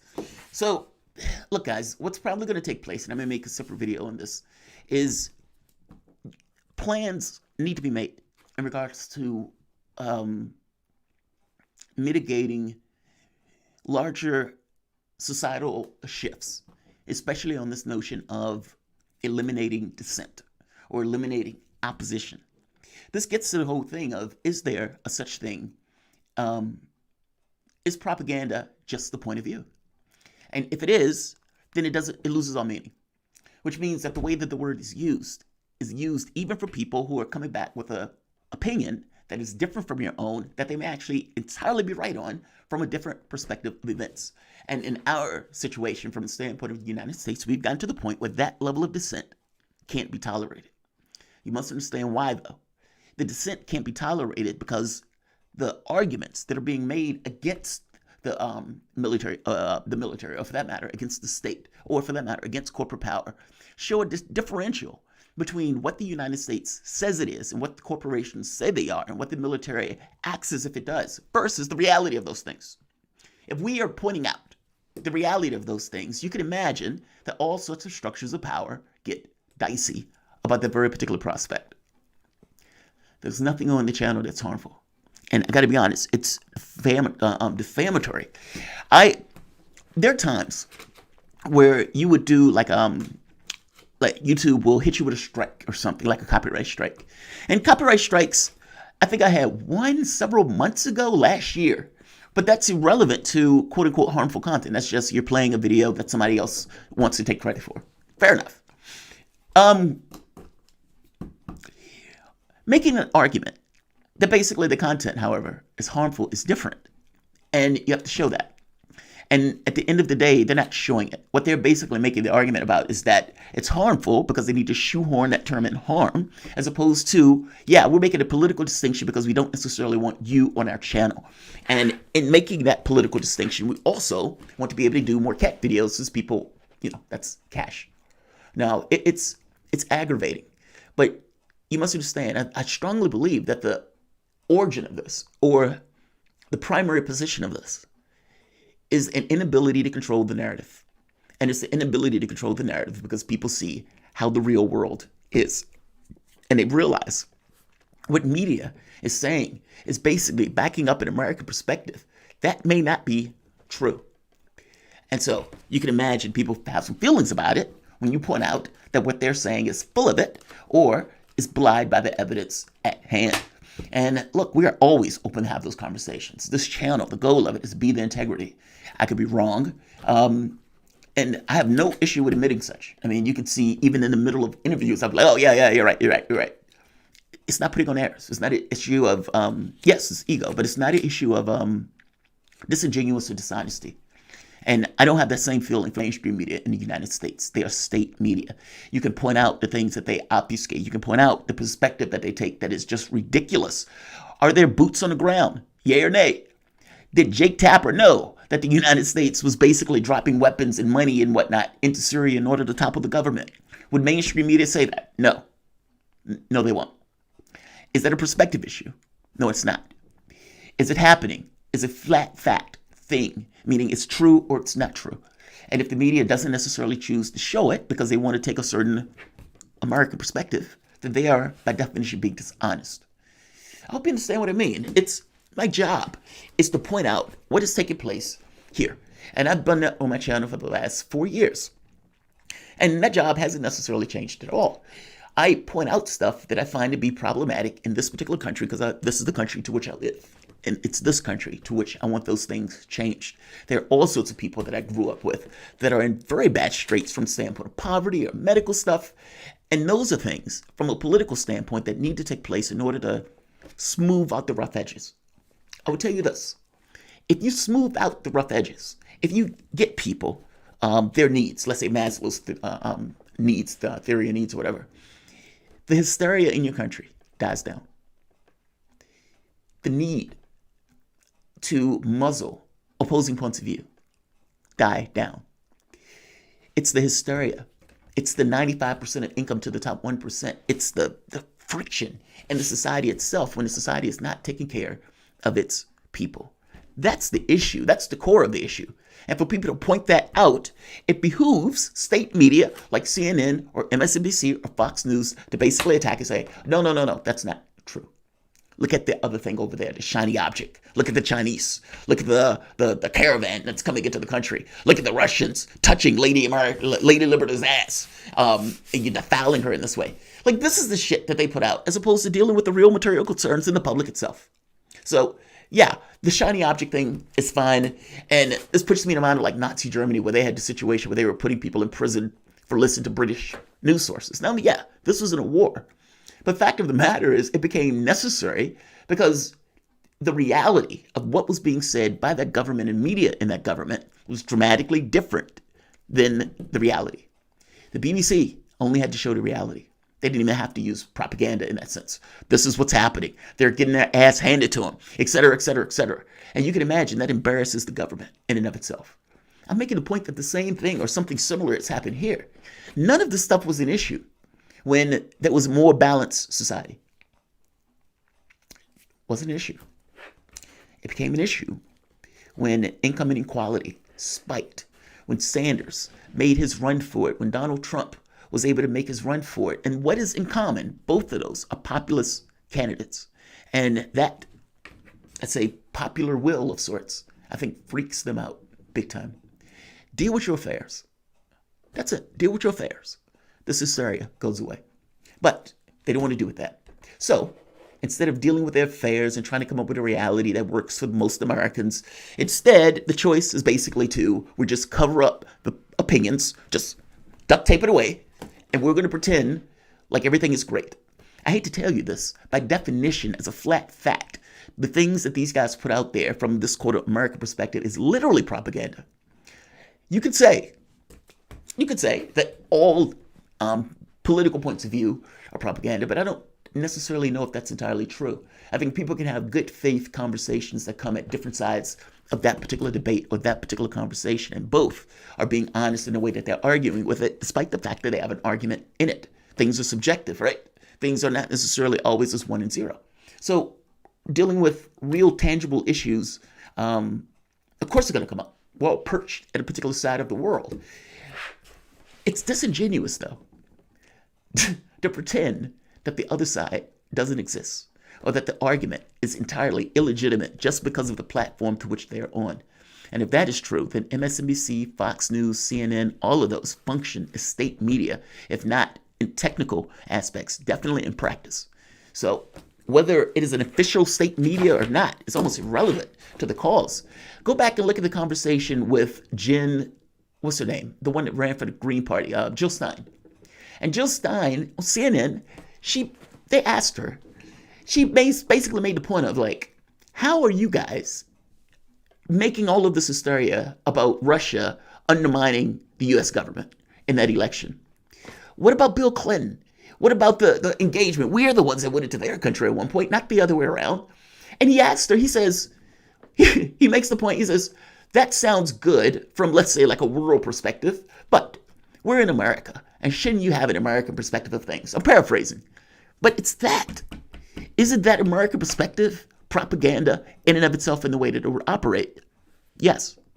Especially if the argument that they're making is everything coming out of from other sources that is not us and do not take our particular point of view is on some level of propaganda. It's bullshit.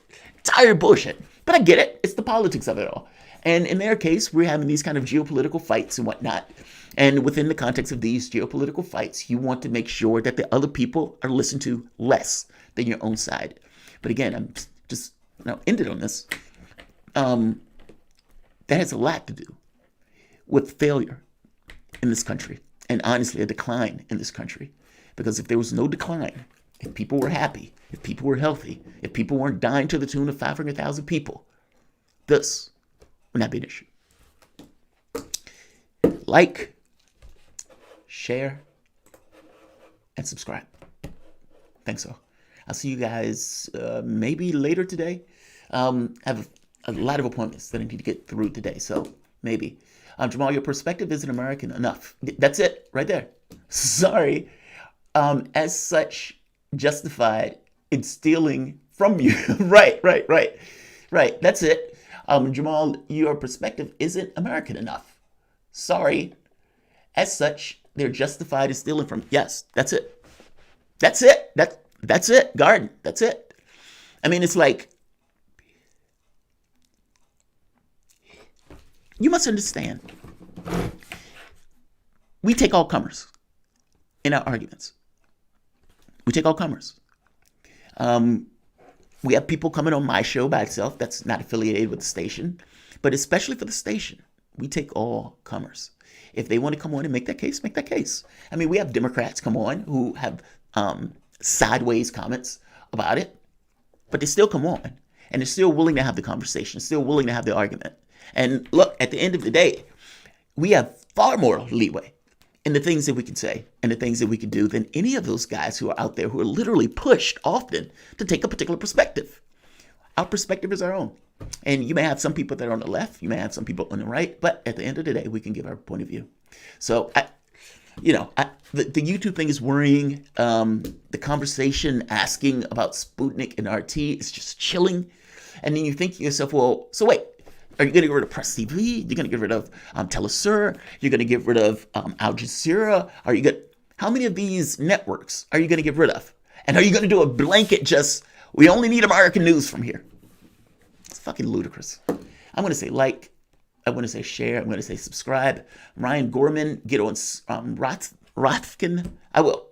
I talked to the gentleman a while ago, and so I will get back with it.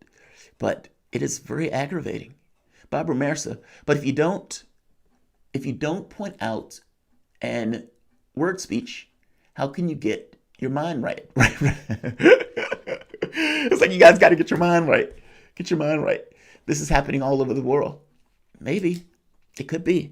But from the standpoint of a country that talks about freedom, democracy, and liberty, even in that statement that Jen Psaki made, what did she say? She was like, you guys are free media. It's nothing like us. We're free media. We're free media. So we just need to get rid of this other media. Yeah, it's BS. If they believe that New York Times, Washington Post, Associated Press, NPR, CNN, MSNBC are unbiased, they've lost their goddamn minds. Even if it's a bias towards cash, even if it's a bias towards their investors, even if it's a bias towards the political class, the bias is there.